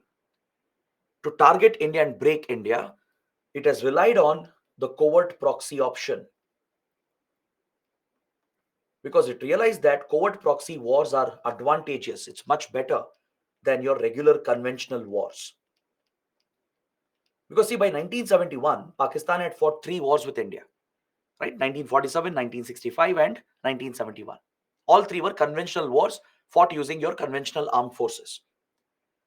Pakistan realized that it lost all the conventional wars and it understood that India had a superiority. India had an edge in any conventional conflict. Given that India has a larger armed force, better equipped, better trained armed forces, in any conventional conflict, India is likely to defeat Pakistan, right? India is likely to come on top of Pakistan. And also, Pakistan realized that conventional wars are expensive. You need to maintain very large armed forces, procure a lot of equipment, which will cost you billions and billions of dollars, right? You need missiles, you need battle tanks, artillery guns, naval ships and submarines, fighter jets, aircrafts. They all cost a lot of money. And you need to bear the human cost of war. In a conventional war, thousands and lakhs could get killed. See what's happening in Russia, Ukraine. See what's happening with Israel and Hamas. In a conventional war where conventional weapons are used, large heavy weapons are used, the casualty rate, the death rate will be very, very high. You are going to lose thousands of your soldiers, lakhs of your civilians. So you have to be ready to pay the human cost. So that is why conventional wars are not very attractive. You can't sustain. You cannot prolong and sustain such conflicts, which means you may not achieve your desired objective. So instead, Pakistan realized the advantage of covert proxy war. All right? Its involvement in Afghanistan, starting from 1979, taught Pakistan a very valuable lesson. In 1979, Soviet troops had invaded Afghanistan, they occupied Afghanistan during the Cold War period. Because Soviet Union, which was a neighbor of Afghanistan, feared the rising American influence. So to counter the American influence, Soviet Union invaded the country, very similar to how it has invaded Ukraine, and they occupied Afghanistan. The US used this as an opportunity to target the Soviet troops, and the US launched a covert war against the Soviet occupation. The CIA, the Central Intelligence Agency of the US, worked with Pakistan's ISI, along with Saudi Arabia and European countries, to fund and train the Afghan Mujahideen. The Afghan Mujahideen was raised as a resistance against Soviet troops. Is that clear? The Afghan Mujahideen, which comprised of Pashtun community members from Afghanistan and Pakistan, they were radicalized and trained, given funds, weapons, and training to launch an insurgent war against the Soviet troops which were occupying Afghanistan. These Mujahideen fighters, who were trained largely by the ISI with CIA's help, they were very effective in weakening Soviet troops, and eventually they pushed out the Soviet troops. Now, this was a valuable lesson for Pakistan and a great opportunity for Pakistan.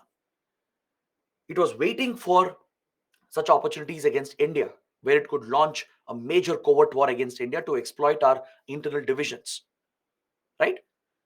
So as Pakistan became more prominent for US, the US relied entirely on Pakistan to train the Afghan Mujahideen, right? Even before that, Pakistan had become their ally, close strategic military ally. So the Americans, even the Saudis and the Europeans, they wouldn't care what Pakistan would do with all the money and the weapons. So Pakistan conveniently diverted a part of these funds and weapons meant for Afghan Mujahideen and diverted them towards anti-India terrorist outfits. By 1970s, 1980s, many divisions had come up in India and new conflict zones were opening up, particularly in Punjab with the rise of the Khalistan movement. Then later, in 1987, separatist movement broke out in Kashmir. Multiple insurgent terrorist outfits were formed in Jammu and Kashmir as well. And prior to that, Khalistan outfits had come up in India and abroad, right? So Pakistan sensed a great opportunity here. When Khalistan movement was rising in 1970s, when it was still in its initial stages, Pakistan capitalized on the opportunity and started directly backing the Khalistan movement. It supplied drugs, provided funds and weapons and training, and even sheltered the Khalistani terrorists in Pakistan. It used the same Afghan infrastructure created along the Af-Pak border to train Afghan Mujahideen. The same facilities were used to train Khalistan terrorists. Is that clear? They were sheltered in Pakistan by the ISI, and direct support was given where Afghan drugs were pumped into Punjab from across the border. The funds and weapons meant for the Mujahideen being sent by Western countries, part of it was diverted by the ISI to fund the rise of the Khalistan movement. So that is why the Khalistan movement quickly escalated from 1980 onwards. It's not a coincidence. The Afghan war began in 1979, 1980, and we parallelly saw the rise of Khalistan movement, right? They are not parallel events or independent events. They are interlinked events. Pakistan is the connection. Pakistan was the one which connected the Mujahideen war with the Khalistan movement. Later, an opportunity came up in Kashmir in 1987, and Pakistan capitalized on it to promote anti-India insurgent terrorist organizations and gave complete support to the Kashmir outfits as well. Is that clear? So it has played a direct role in destabilizing the entire region. In Afghanistan, Pakistan not only raised the Mujahideen, it even used the Mujahideen fighters in Kashmir later in 1990s. Because by 1989, Soviet troops had retreated. Soviet Union had been defeated. Now the Mujahideen fighters were free. Pakistan diverted these Afghan and Pakistani terrorists into Kashmir to fight in Kashmir. It played a direct role in the creation and rise of Taliban, the Afghan Taliban. It worked closely with Al Qaeda, which was sheltered by Taliban. It nurtured the Haqqani network, which is one of the branches of the Taliban, which has carried out many attacks against Indian interests in Afghanistan. So, like this, Pakistan has become the incubator of terror groups. Is that clear? If venture capitalists, if they incubate startups and support new industries, Pakistan has been the incubator of terrorism. It has created a terror factory, nothing short of a terror factory. Is that clear? It has created all the facilities. The camps are available, weapons are available, funds are available, right? Training support is available. And Pakistan does not act against them. So this infrastructure which Pakistan has created is primarily meant to be used against India. It has enabled the creation of multiple anti-India terror groups. There are several Kashmir-centric outfits that Pakistan has raised. For example, Lashkar-e-Toiba, Hizbul Mujahideen, Jaish-e-Mohammed, Al-Badr, and few Kashmir-centric separatist groups, local separatist groups like JKLF, Jammu Kashmir Liberation Front. They've all got direct support from Pakistan. Khalistani outfits such as Babar Khalsa International, Khalistan Commando Force, Khalistan Tiger Force, Khalistan Zindabad Force, and of late, groups like International Sikh Youth Federation, the Sikhs for Justice, which is a new outfit based out of US and Canada. All these outfits are backed by Pakistan's ISI. Is that clear? And Pakistan doesn't stop here. It has even had previous connections with Northeast insurgents. I'll give you one example. In 1960s, when Mizo insurgency started against India, which was led by the Mizo National Front, the MNF, the Mizo insurgents were backed by Pakistan through East Pakistan. That is before Bangladesh was created. When East Pakistan existed, it gave direct shelter to Mizo National Front. The top leaders of MNF were sheltered in East Pakistan. They were given funds and weapons as well to wage this insurgent war against India. Is that clear? Later in Bangladesh, when hostile governments came up, as we have studied in the previous chapter, several Northeast insurgent outfits like NSCN, ULFA, Bodo outfits like NDFB, they've all been sheltered in Bangladesh, and Pakistan has played a role in this. It has even tried building contacts with Naxals. Indian intelligence agencies, they have evidence to link Pakistan's ISI with the Naxal outfits. Some limited connection has existed between them. Pakistan has tried to contact Naxals, give them some kind of support. Even though external support is limited for Naxalism, some contact has existed in the past. So Pakistan does not give up any opportunity to destabilize India. Its goal is to bleed India through 1,000 cuts. This was the strategy that Pakistan adopted. This has been Pakistan's military doctrine against India. Covert proxy wars, as I was explaining, covert proxy wars are very cheap and the cost involved is less. It is cheaper to fund and the human cost is less for Pakistan. That is why it relies on the covert proxy option. It can always conceal its involvement. It can deny responsibility. Even if India blames Pakistan and brings some evidence to connect the ISI and the Pakistani army with these terrorist outfits, it can always deny responsibility by claiming plausible deniability. Plausibly, it can deny its involvement. It can always say that Pakistani government did not support these terrorists. Pakistani government did not order these attacks.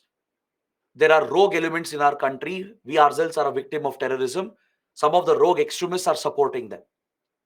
Right? Such excuses can always be given by Pakistan. Excuse after excuse can be given to justify in front of the international community.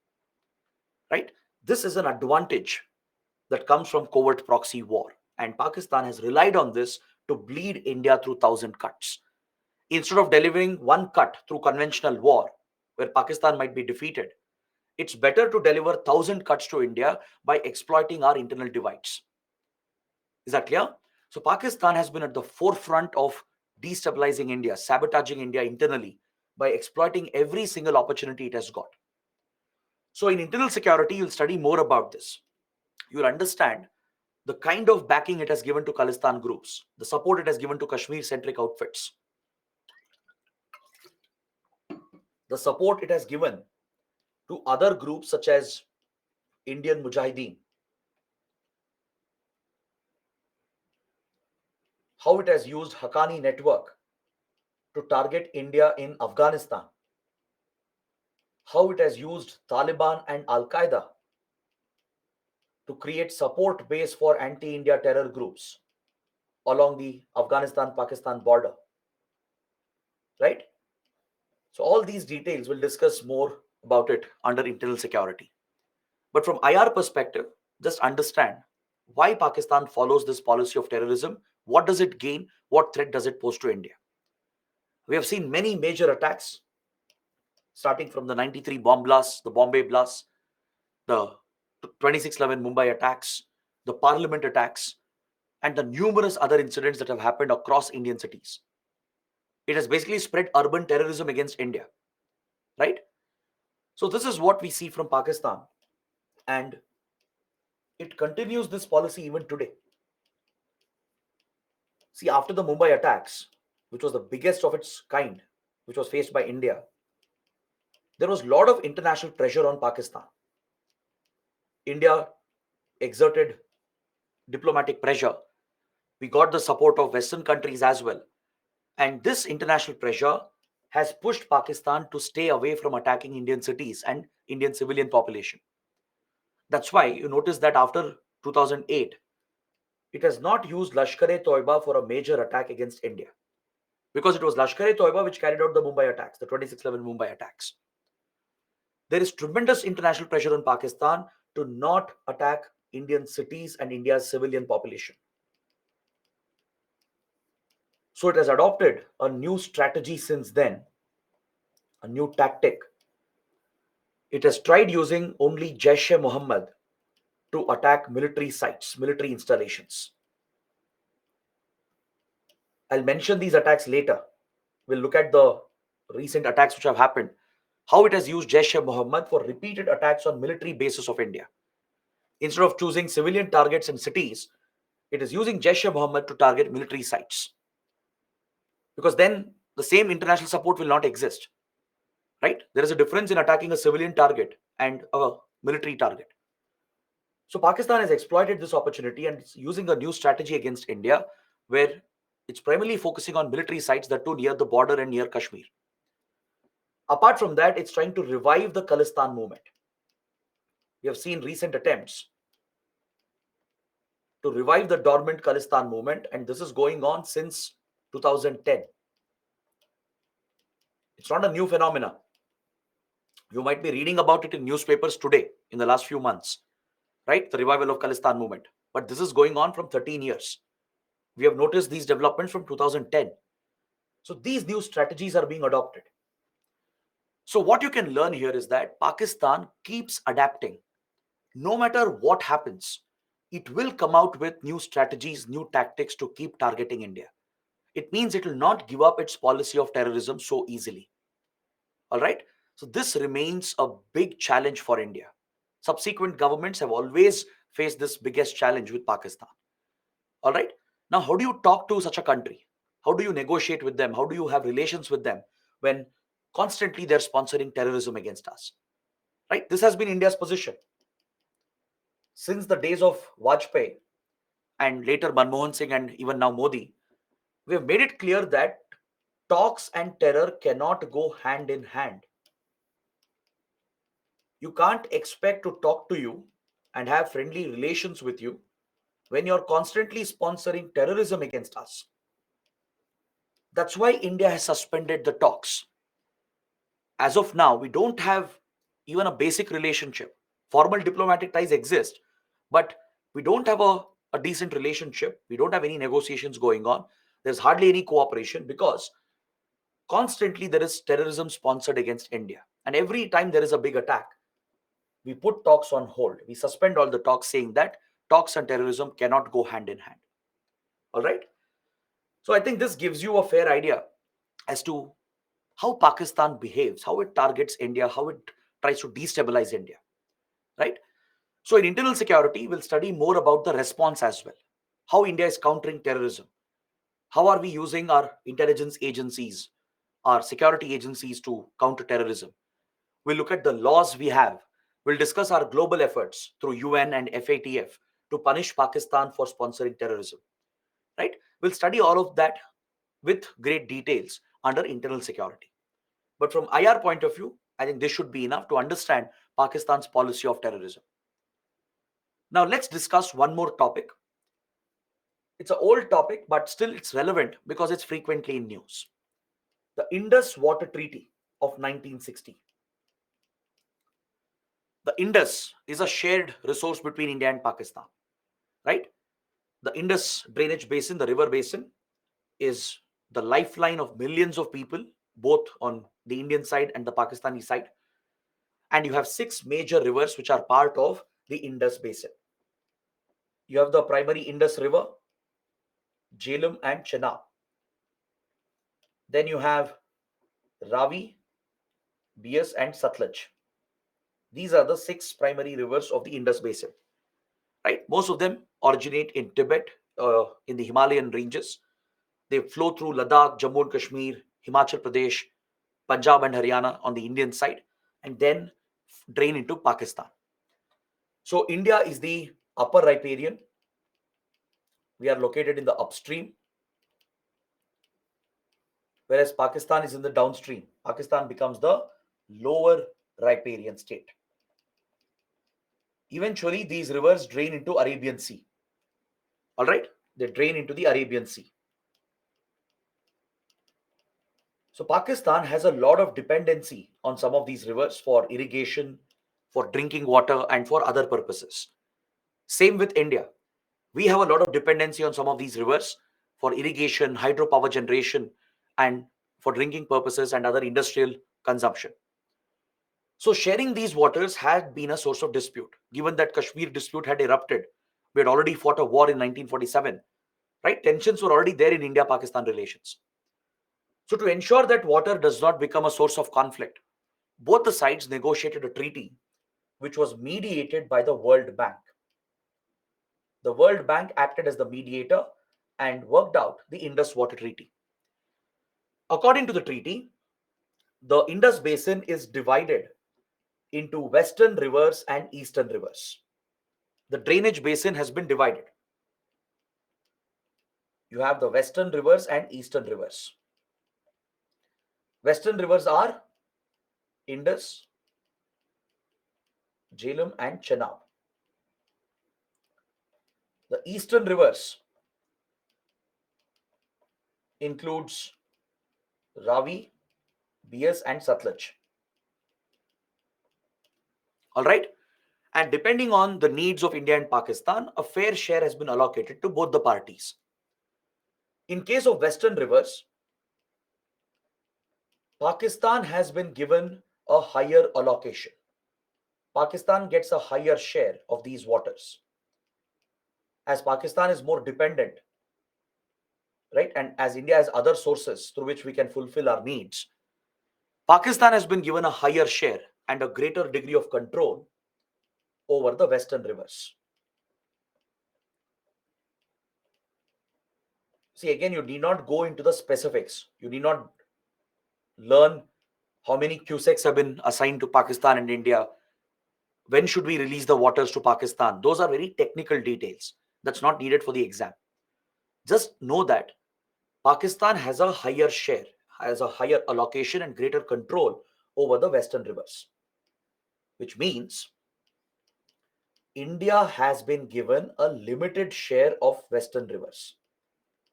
It's not that we can't use western rivers, we can, but there is a limited share. All right.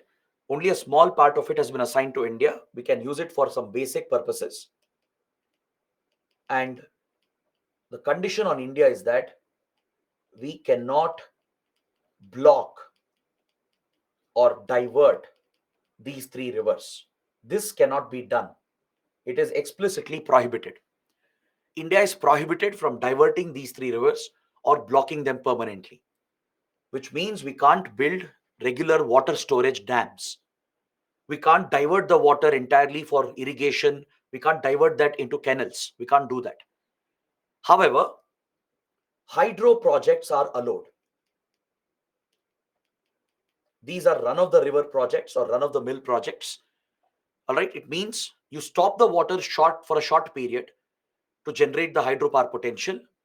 to use the water to turn the turbines, you generate electricity, and then you allow the water to flow. So just a hydro plant will not block the water or divert the water. So these are run of the river or run of the mill projects.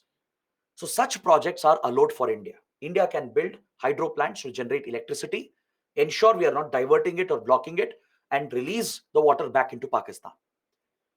So this will not only maintain ecological flow to maintain the ecological needs, it will also help in fisheries, in navigation, and provides enough water to Pakistan for irrigation, for drinking, and for all other purposes. So we have a limited share and limited control over these rivers. We can use it for some basic needs. Some small share is assigned for drinking and irrigation. Rest is for hydropower generation, and we cannot block or divert these three rivers. Got it? Now coming to eastern rivers, Ravi, Bias, and Satluj, they are the lifeline of Punjab, Haryana, Himachal Pradesh. We are heavily dependent on these waters for irrigation. Farmers in Punjab and Haryana, right? The green revolution of India was powered by these three rivers in the Punjab Haryana belt. It is critical for drinking purposes, critical for industrial consumption. All right. So, accordingly, India has been given greater control. India has been given greater control of these rivers with a higher allocation. We can utilize these waters to meet all the needs on the Indian side. We can build regular dams, divert a part of it as well, block and store the water as well. All right. We can build regular dams on these rivers like Bakra Nangal has been built. Right. You can store the water for a long time. You can divert it for irrigation, for drinking, and for all other purposes, be it hydropower generation or industrial usage. India has every right to use these waters, but remaining share should be left to flow into Pakistan. Pakistan gets a limited share. We can't block the waters entirely as such because that will affect the ecology as well, right? We have to maintain ecological flow. And Pakistan also has some needs in the downstream. So a limited share is given to Pakistan where we allow the rest of the water to flow into Pakistan. So these are the basic terms of the Indus Water Treaty. And India has strongly been committed to the Indus Water Treaty. India has a strong commitment. We have never breached these commitments. Is that clear? We have always maintained and upheld this international commitment. It's a global commitment we have made. It was mediated by the World Bank. And it's a very important bilateral treaty, right? So India has abided by the terms. Every year, the Indus Water Commissions, they meet. The commissioners, they meet every year to exchange data, to share information on how they are abiding by the treaty. They share the water data, they plan for flood management, because I hope you know the Indus is known for flooding. Just last year, Pakistan was devastated by the massive floods witnessed in the Indus basin, right? This year, even Ravi, Satluj also have flooded, causing massive floods in Punjab and Haryana. So to manage the flood waters, to deal with environmental issues, climate change, and let know each other that we are following the treaty, regular meetings are held between the Indus Water Commissioners. Permanent Indus Water Commissions are set up. There is an Indus Water Commission in India, Indus Water Commission in Pakistan. It will be headed by the Water Secretary from the Ministry of Water Resources. So they are the commissioners as well. They meet regularly every year. At the start of the year, they meet, exchange the data and the information to ensure that both are following the terms of the treaty. See, in India, there has been a call in the last few years to quit Indus Water Treaty as a retaliation for terror attacks. This suggestion has been provided both within the government and outside the government. This idea has existed from many years, from at least 20 years, especially after terrorism increased against India. Many experts, thinkers, and even within government circles, there has been a debate whether should we use Indus Water Treaty to punish Pakistan. The question is, should we weaponize Indus Water Treaty? Should we weaponize the treaty as we have the advantage? We are the upper riparian. Should we use this as a geopolitical tool to punish Pakistan for sponsoring terrorism against India? The suggestion is that when there is a major attack against India, we should retaliate by suspending the treaty, by quitting the treaty entirely. Recently, the issue came up again when the Pulwama attacks happened, right? There was a strong call within the government and even outside in the media and amongst think tanks and strategic experts that we should weaponize the treaty and quit the treaty so we can use this as a geopolitical tool against Pakistan.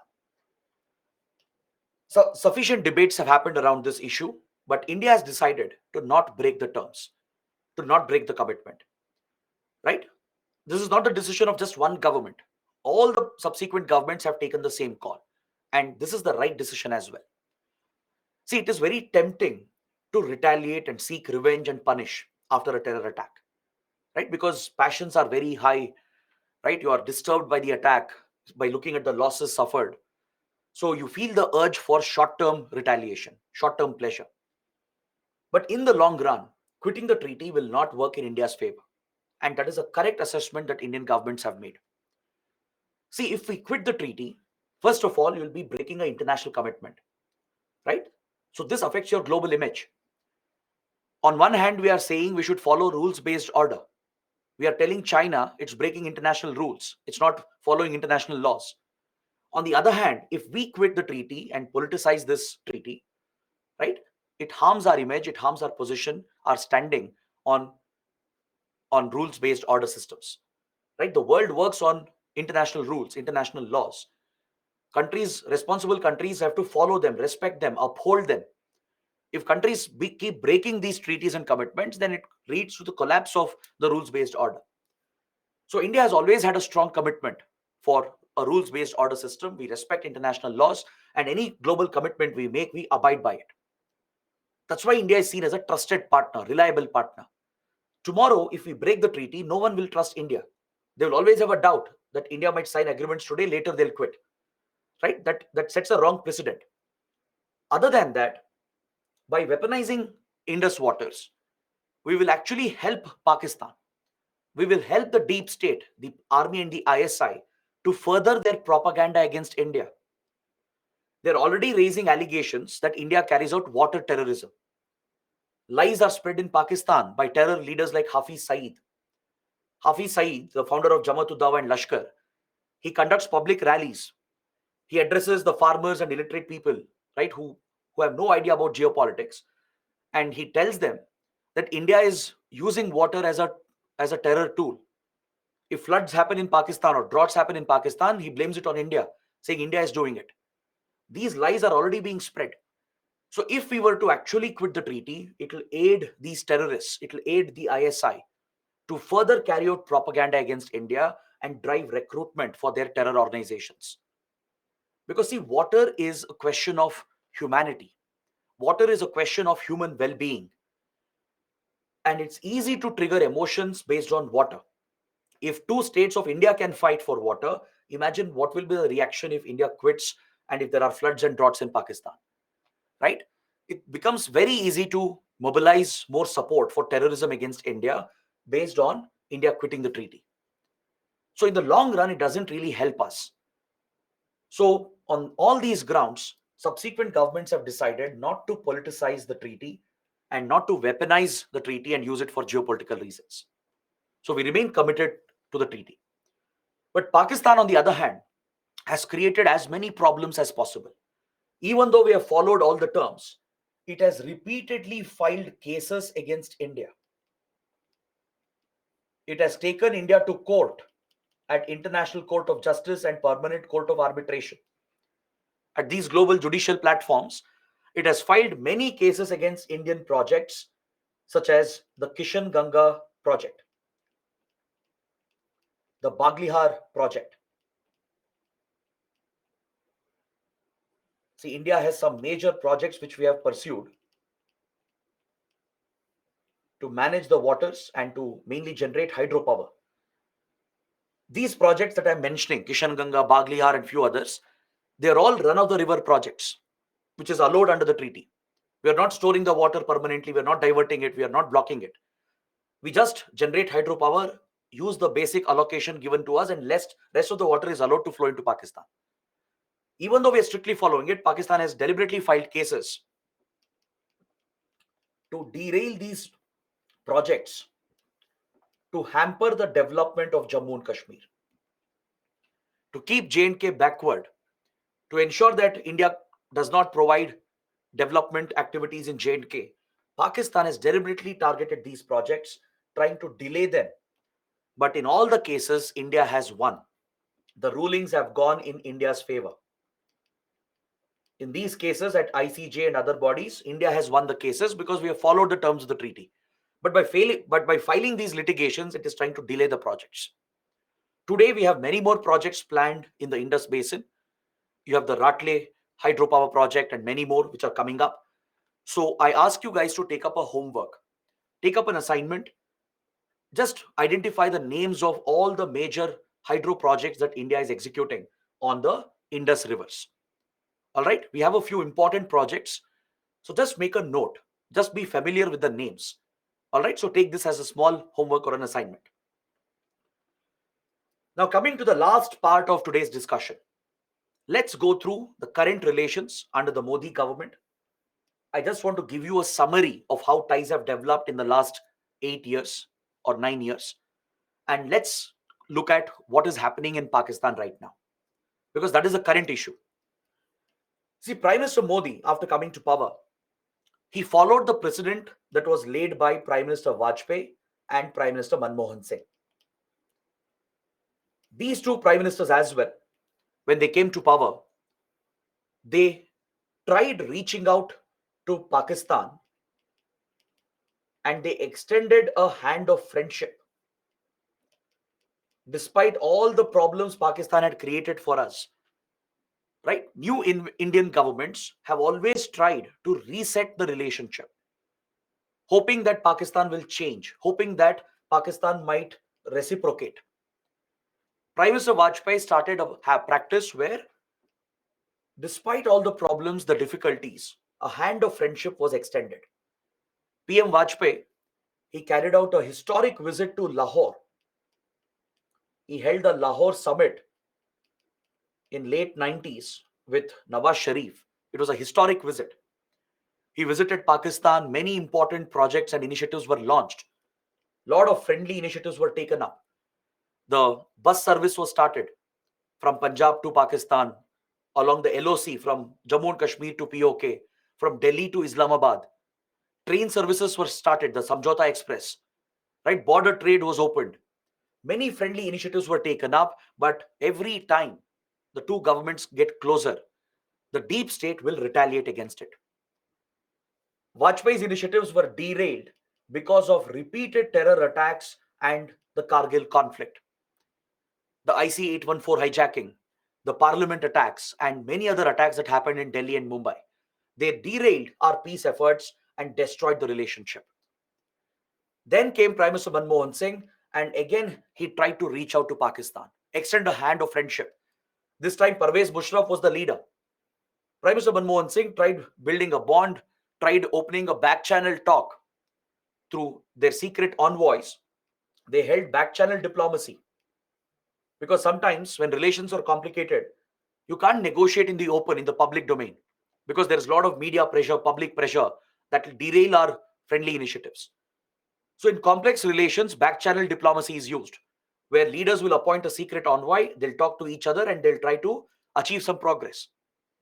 So Manmohan Singh and Pervez Musharraf were making some progress, and it was disrupted by the Mumbai attacks, the 26/11 Mumbai attacks.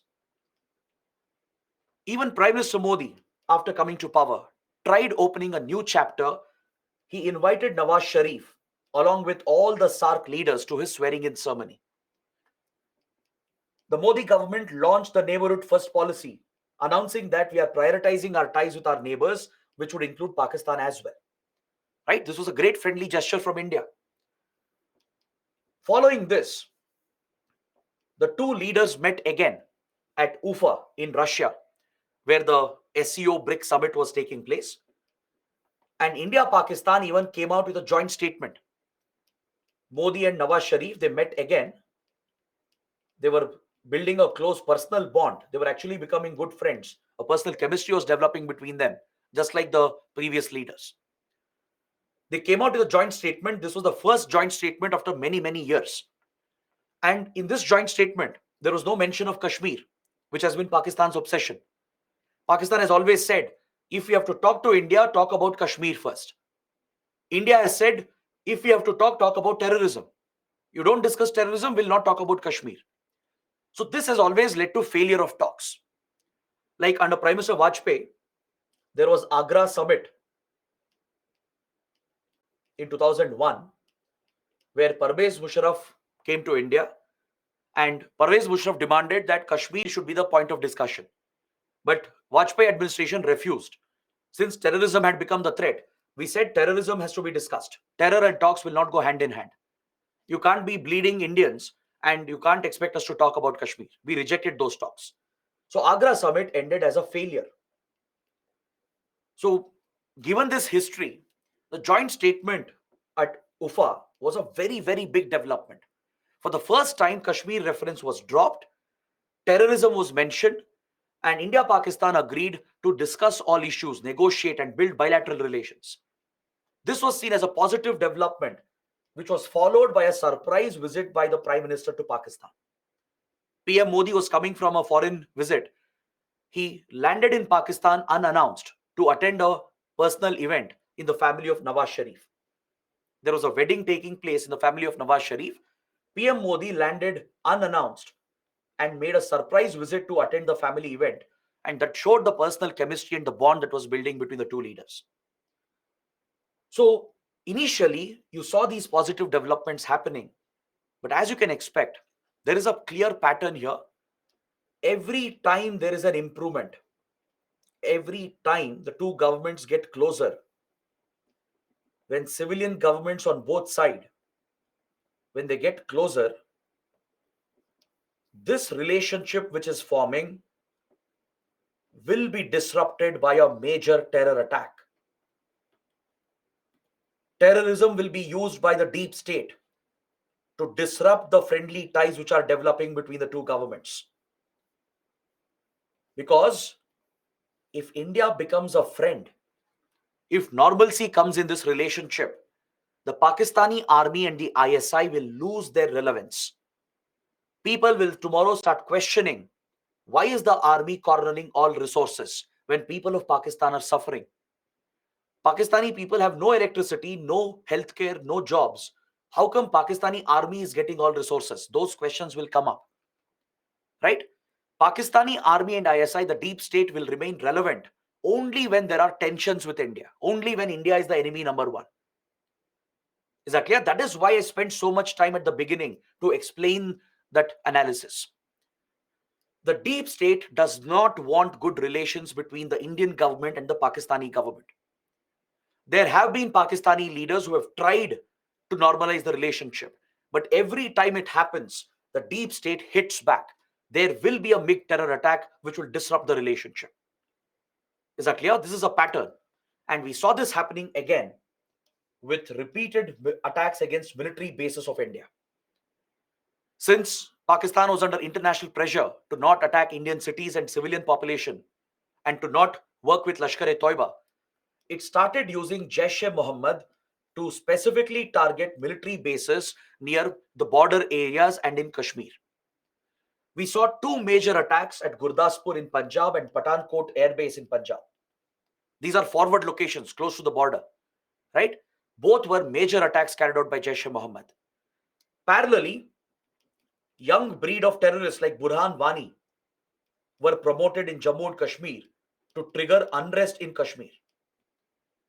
When Indian forces killed Burhan Wani, right, it led to mob violence and severe unrest in Kashmir, which was exploited by Pakistan. We saw that Pakistan was encouraging civilians in Kashmir to mob the army and disrupt their counter-terror operations. Stone pelting was being encouraged deliberately. It was a deliberate strategy to trigger the Indian forces to open fire against civilians. The ISI was sponsoring separatist elements in Kashmir following the killing of Burhan Wani. Burhan Wani was a terrorist. Young breed of terrorists were being supported. When India acted against them, eliminated these terrorists, right? There was support from civilians. There was mass unrest that broke out, and the ISI supported the mobs, pushing them to disrupt army operations. So when live encounters were going on, counter-terror operations were going on, civilians would surround the place. They would pelt and throw stones at Indian army. This would disrupt the operation, threatening the lives of everyone. So Indian army would be forced to retaliate and open fire on civilians to defend themselves, leading to deaths and injuries among civilians. CRPF, which is also deployed in Kashmir to maintain law and order, would also retaliate and open fire pellet guns to control the mobs that would injure many people and sometimes kill civilians as well. These pictures and videos would be published by Pakistan at global level. This was Pakistan's strategy to internationalize the Kashmir conflict. It would bring up the issue at United Nations. It would bring up the issue at Organization of Islamic Cooperation and accuse India of committing human rights violations. Because when forces open fire, even if they fire rubber bullets or pellet guns or tear gas, etc., there will be injuries. In close quarters, there could be death as well. If women, children, or old people who are civilians, if they get injured or killed, right, the pictures and videos don't look good. Even though it's a necessity for the forces to protect themselves, Pakistan will use the opportunity to allege that human rights violations are happening, that Indian forces are targeting civilians. But the trigger is actually coming from Pakistan. It was a deliberate strategy to use civilians to mob the army, to prevent the operations and pelt stones, so that we would be triggered to push the mob back by using these methods where civilians might get injured or killed. Is that clear? So these are the tactics Pakistan has repeatedly used against India. Then came the massive Uri attack in 2016, again carried out by Jaish-e-Mohammed. This time, India retaliated with coercive diplomacy. We put tremendous pressure on Pakistan through international efforts. We cornered Pakistan at the UN, at Financial Action Task Force. We got support from US and Western countries to put more pressure on Pakistan.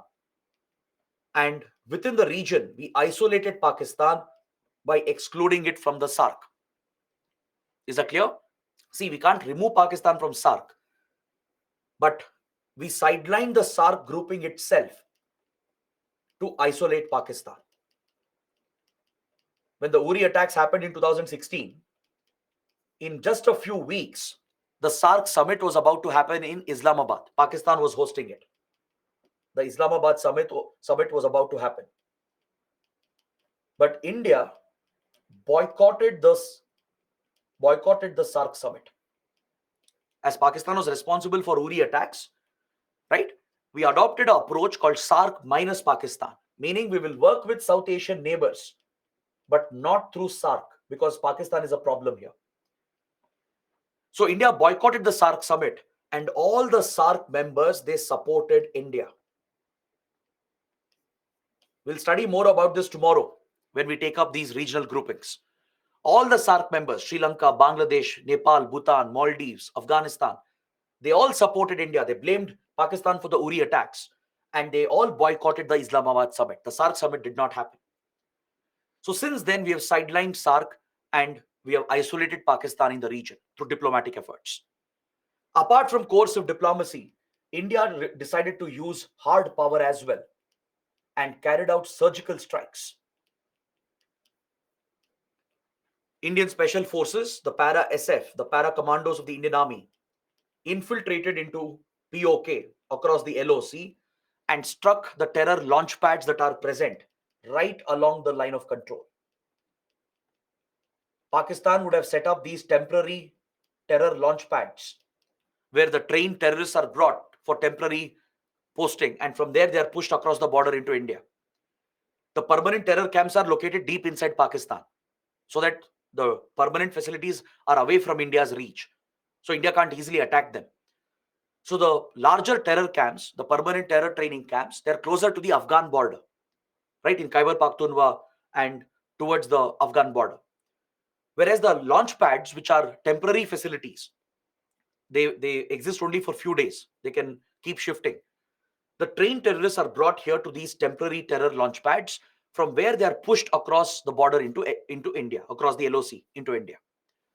These launch pads were targeted by Indian special forces in a very successful operation, and many terrorists were eliminated. This was military action, right? Pakistan treated this as an act of war, as a breach of Pakistan's sovereignty. And as a result, tensions increased and the relationship completely broke down. Because of these events, the Gurdaspur and Pathankot attacks, unrest in Kashmir, and Uri attacks, the relationship completely broke down, and it further escalated after the Pulwama attacks.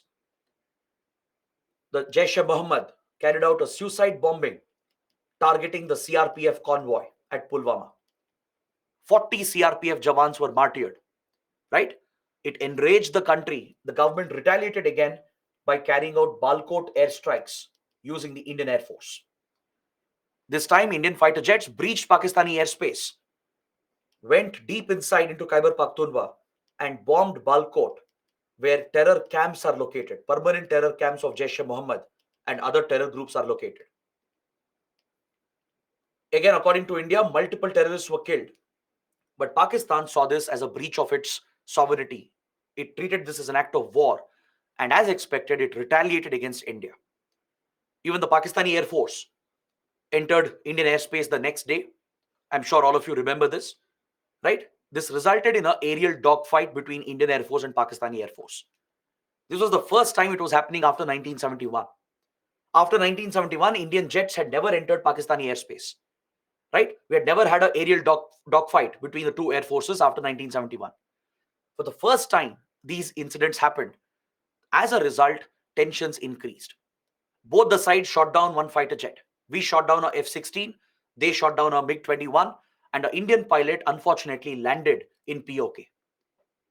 As his plane was crashing, he ejected, and Wing Commander Abhinandan landed in POK and he was captured as a POW, as a prisoner of war. But following negotiations, he was released safely, right? He was given back to India. But the crisis escalated and the tensions increased, and India suspended border trade. See, first of all, trade between India and Pakistan has been minimal. All right, we have one border checkpost, the Wagah Atari checkpost, integrated checkpost, where some trade was happening. Even this was shut. And the local trade along LOC between Kashmiri villages, that was entirely stopped. Border trade was completely shut. And MFN status was revoked by India. The most favored nation status, which countries give to each other as per WTO, this was revoked by India to downgrade the economic relations. So since then, our economic and diplomatic ties have been completely downgraded. The only positive development was inauguration of Kartarpur corridor. It's a cultural initiative, because there are two important gurudwaras, one on the Indian side and one on the Pakistani side. In the Gurdaspur district in Punjab, there's a very sacred gurudwara. All right, it's very sacred for the Sikh community. On the other side in Kartarpur in Pakistan, there is another sacred gurudwara. This is where it's believed that Guru Nanak, the founder of Sikhism, is believed to have spent his last years, the final years. These gurudwaras got separated because of the partition, right? Because of the tensions in the hard borders, Sikh pilgrims could not visit Kartarpur. The only route for them was through Pakistan, right? They had to get a Pakistani visa, which was always difficult for Indians. So as a result, Sikhs could never visit Kartarpur, right? Even if they tried, it would be very complicated and risky. So the request was to create a visa-free corridor. And in 2019, finally, India-Pakistan fulfilled this promise. India and Pakistan worked together to create a visa-free corridor for 6 kilometers, where Indian pilgrims can enter Pakistan, reach Kartarpur, pay their respects at the Gurudwara, and come back on the same day. So such a visa-free corridor has been created, And this is the only positive development. Apart from that, everything has gone downhill since 2016. Later, India revoked the special status of J&K under Article 370 and reorganized Jammu and Kashmir, the state of Jammu and Kashmir, into two union territories. Obviously, Pakistan has opposed these changes. It has criticized India for these changes, taken this issue again to UN and OIC, accusing India of changing the status quo in the Kashmir dispute. Right? Because this changes the status quo on the ground. The removal of special status and reorganizing J&K into a union territory. It brings J&K under greater control of the center. Correct? So Pakistan has opposed all these changes and tensions have further escalated between the two sides. So we haven't seen any much improvement in the last few years, and this is how things remain as of now. But right now, the biggest worry for India is the crisis, the internal crisis that has emerged in Pakistan. In the last couple of years, Pakistan has been staring at a deep rooted crisis, that too on multiple fronts. There is a political crisis, a serious economic crisis, and a security crisis. Essentially, Pakistan is staring at collapse. Potentially, there is a risk of the Pakistani state collapsing completely. Politically, what has happened is that Imran Khan, the former prime minister, the leader of Tehreek-e-Insaf, right? His party was seen to be contradictory to the interests of the deep state. Even though Imran Khan was initially backed by the army and the ISI, later they had a fallout. They had their own differences which came up, and Imran Khan's popularity kept growing. So last year, the deep state pushed out Imran Khan. They triggered a political crisis, pushed out the prime minister, and new governments have been formed. And the political crisis is persisting. In the last few months itself, Pakistan has got two prime ministers. Right now, a caretaker prime minister has been appointed to lead the country towards elections next month. Mostly it will happen in November 23. And Imran Khan parallelly has been leading his own rebellion, is leading massive protests against the deep state, the army, and the other political parties. And he has been arrested on corruption charges. Right? I'm sure you would have read about this in newspapers. So this has pushed the country into a political crisis again. It shows the extent to which the army and the ISI interfere in Pakistan's politics. Right? Pakistan never witnesses free and fair elections. All the political changes that happen, they are all largely engineered by the deep state. So the rising popularity of Imran Khan, the divisions between these various parties, and the involvement of the deep state is increasing the crisis. So everything will depend on how the elections will happen. Will fair elections be held? Will Pakistan remain a democracy, or will the military do something again? These remain some big questions.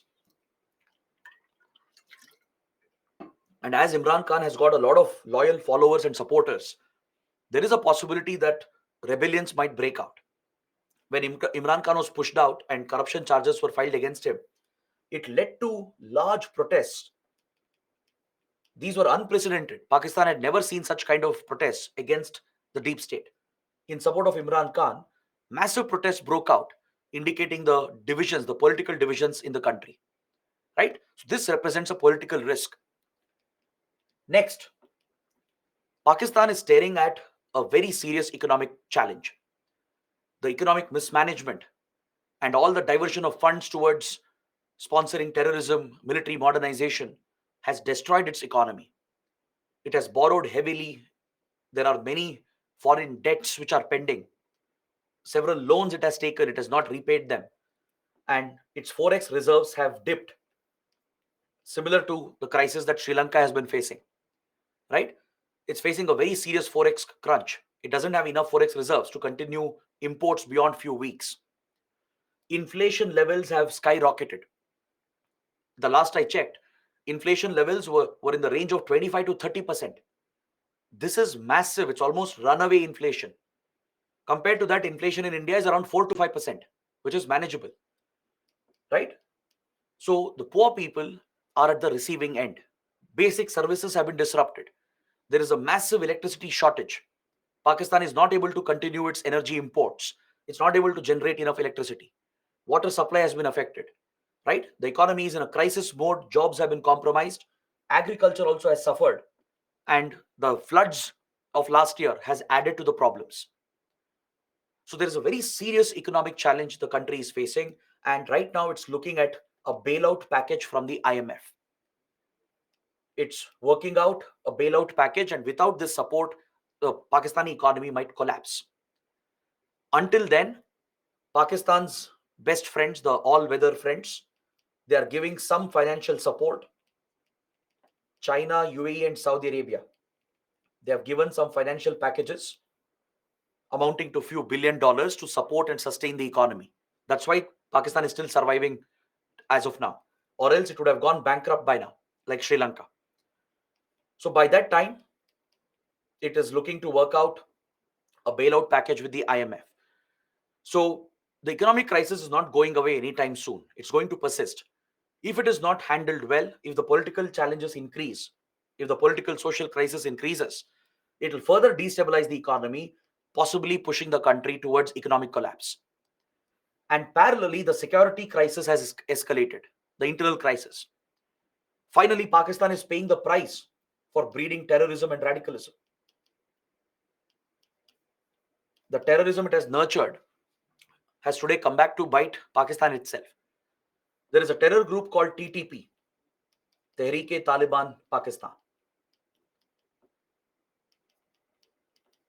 Tehreek-e-Taliban Pakistan, or also called the Pakistan Taliban. It's essentially the Pakistan branch of Taliban.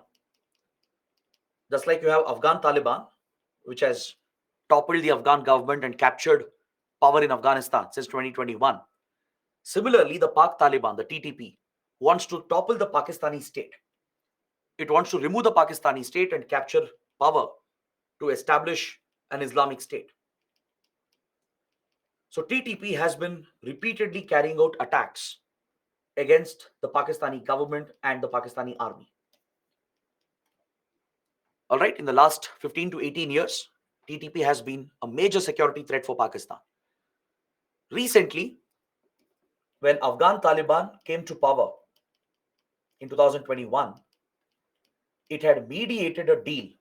It had worked out a deal, as it has ties with TTP and as it has very good ties with Pakistan.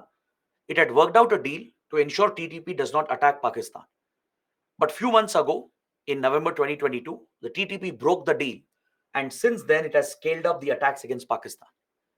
You might have read in newspapers in the last few months, there have been some major attacks in Pakistan, and most of them are carried out by Tehreek-e-Taliban Pakistan. Its goal is to throw the state out, topple the Pakistani state and capture power.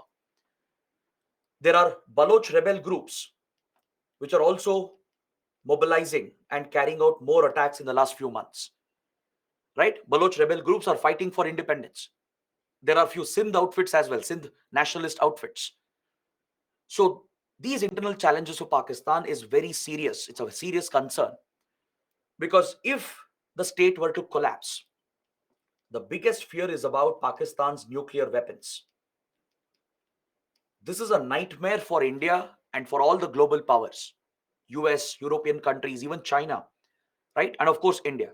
They're all deeply concerned.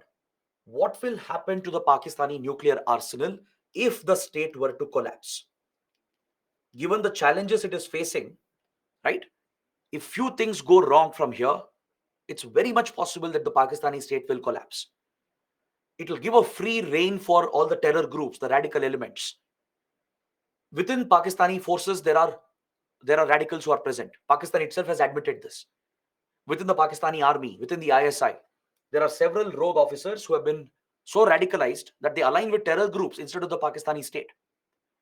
So if there were to be an uprising, or if there were to be a complete collapse of the state, the biggest fear is terrorist groups getting hold of nuclear weapons, right?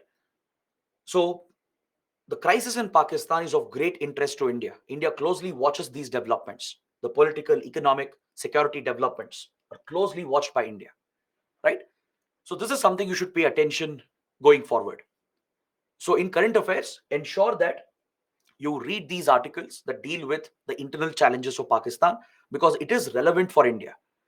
Any adverse development in Pakistan will affect India. The security crisis, the economic crisis will have a bearing on India's security, on India's national interests. So that is why it becomes relevant for the exam. So with this, we can complete today's session. We can end the module for today. So let's just look at the questions, a couple of them, and we can wrap up for today.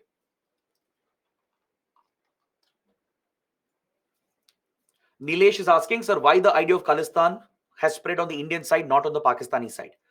See, that's because Pakistan is the primary sponsor of the Khalistan movement. It would never allow the Khalistan outfits to spread their ideology on the other side of Punjab. And also, most of the Sikh community is on the Indian side, right? During partition, most of them migrated back to India. You have a very small Sikh minority in Pakistan. Amandeep is asking, Dogra got Jammu because it was given by Maharaja Ranjit Singh. How Afghan war comes into picture? Correct? Maharaja Ranjit Singh and his ally Gulab Singh, they inherited J&K, the Jammu and Kashmir region, into the Dogra clan. But the Anglo-Sikh war and Anglo-Afghan war, right? They did have a connection. The British, who controlled all these territories at one point, following the Anglo-Afghan and Anglo-Sikh wars, gave some parts of the territory to the Dogras. Kamlesh is asking, in 65, we captured several Pakistani territories, much more than what Pakistan had. So didn't we technically win the war? See, both India and Pakistan had captured few territories in the 65 conflict. But through the Tashkent Agreement, Soviet Union and even US was also acting as a mediator. Under the Tashkent Agreement, they made India and Pakistan agree that they'll give up all the territories they had taken. They'll come back to the previous positions. So status quo was restored through the Tashkent Agreement. In fact, someone has asked the same question. Explain Tashkent Agreement, Akula, right? I mentioned that Tashkent Agreement ended the war. It convinced both India and Pakistan that we will give up the territories that we are occupying. In the war, the territories that were taken, they were given back, they were returned. The troops were retreated. And whatever positions they maintained before, they returned that normalcy back. That's why the war was more of a stalemate. All right. And they also agreed not to meddle with each other, not to interfere, and maintain cordial bilateral relations. So those were the basic terms of Tashkent Agreement. Why Saurabh Kalia, the martyr of Kargil war, has not been given justice? Smita is asking. Saurabh Kalia was an Indian soldier who was taken as POW during the Kargil conflict, and he was severely tortured by the Pakistani forces and killed. Pakistan denies the allegations, but India says this was a war crime. Right? POWs have to be treated with dignity according to Geneva Convention. But Pakistan had violated the Geneva Convention norms and committed severe torture as well. So that's why India raised these war crime allegations. But again, international law is weak, right? How do you enforce these provisions? We did oppose, we did raise international pressure, but nothing happened after that. Pakistan keeps denying that it tortured Saurabh Kalia. Sanskar is asking, can India play a covert role to topple Pakistan? India would never do that because collapse of Pakistan is our biggest nightmare. As much as we would like to punish Pakistan, we wouldn't like to see Pakistan fail, right? Trust me, there's no other country than India which doesn't want Pakistan to fail, because the failure of Pakistani state is worse than what it is currently. As I told you, if terrorists get a free hand and if they get access to nuclear weapons, that is the worst case scenario for India. So India would never attempt such a move.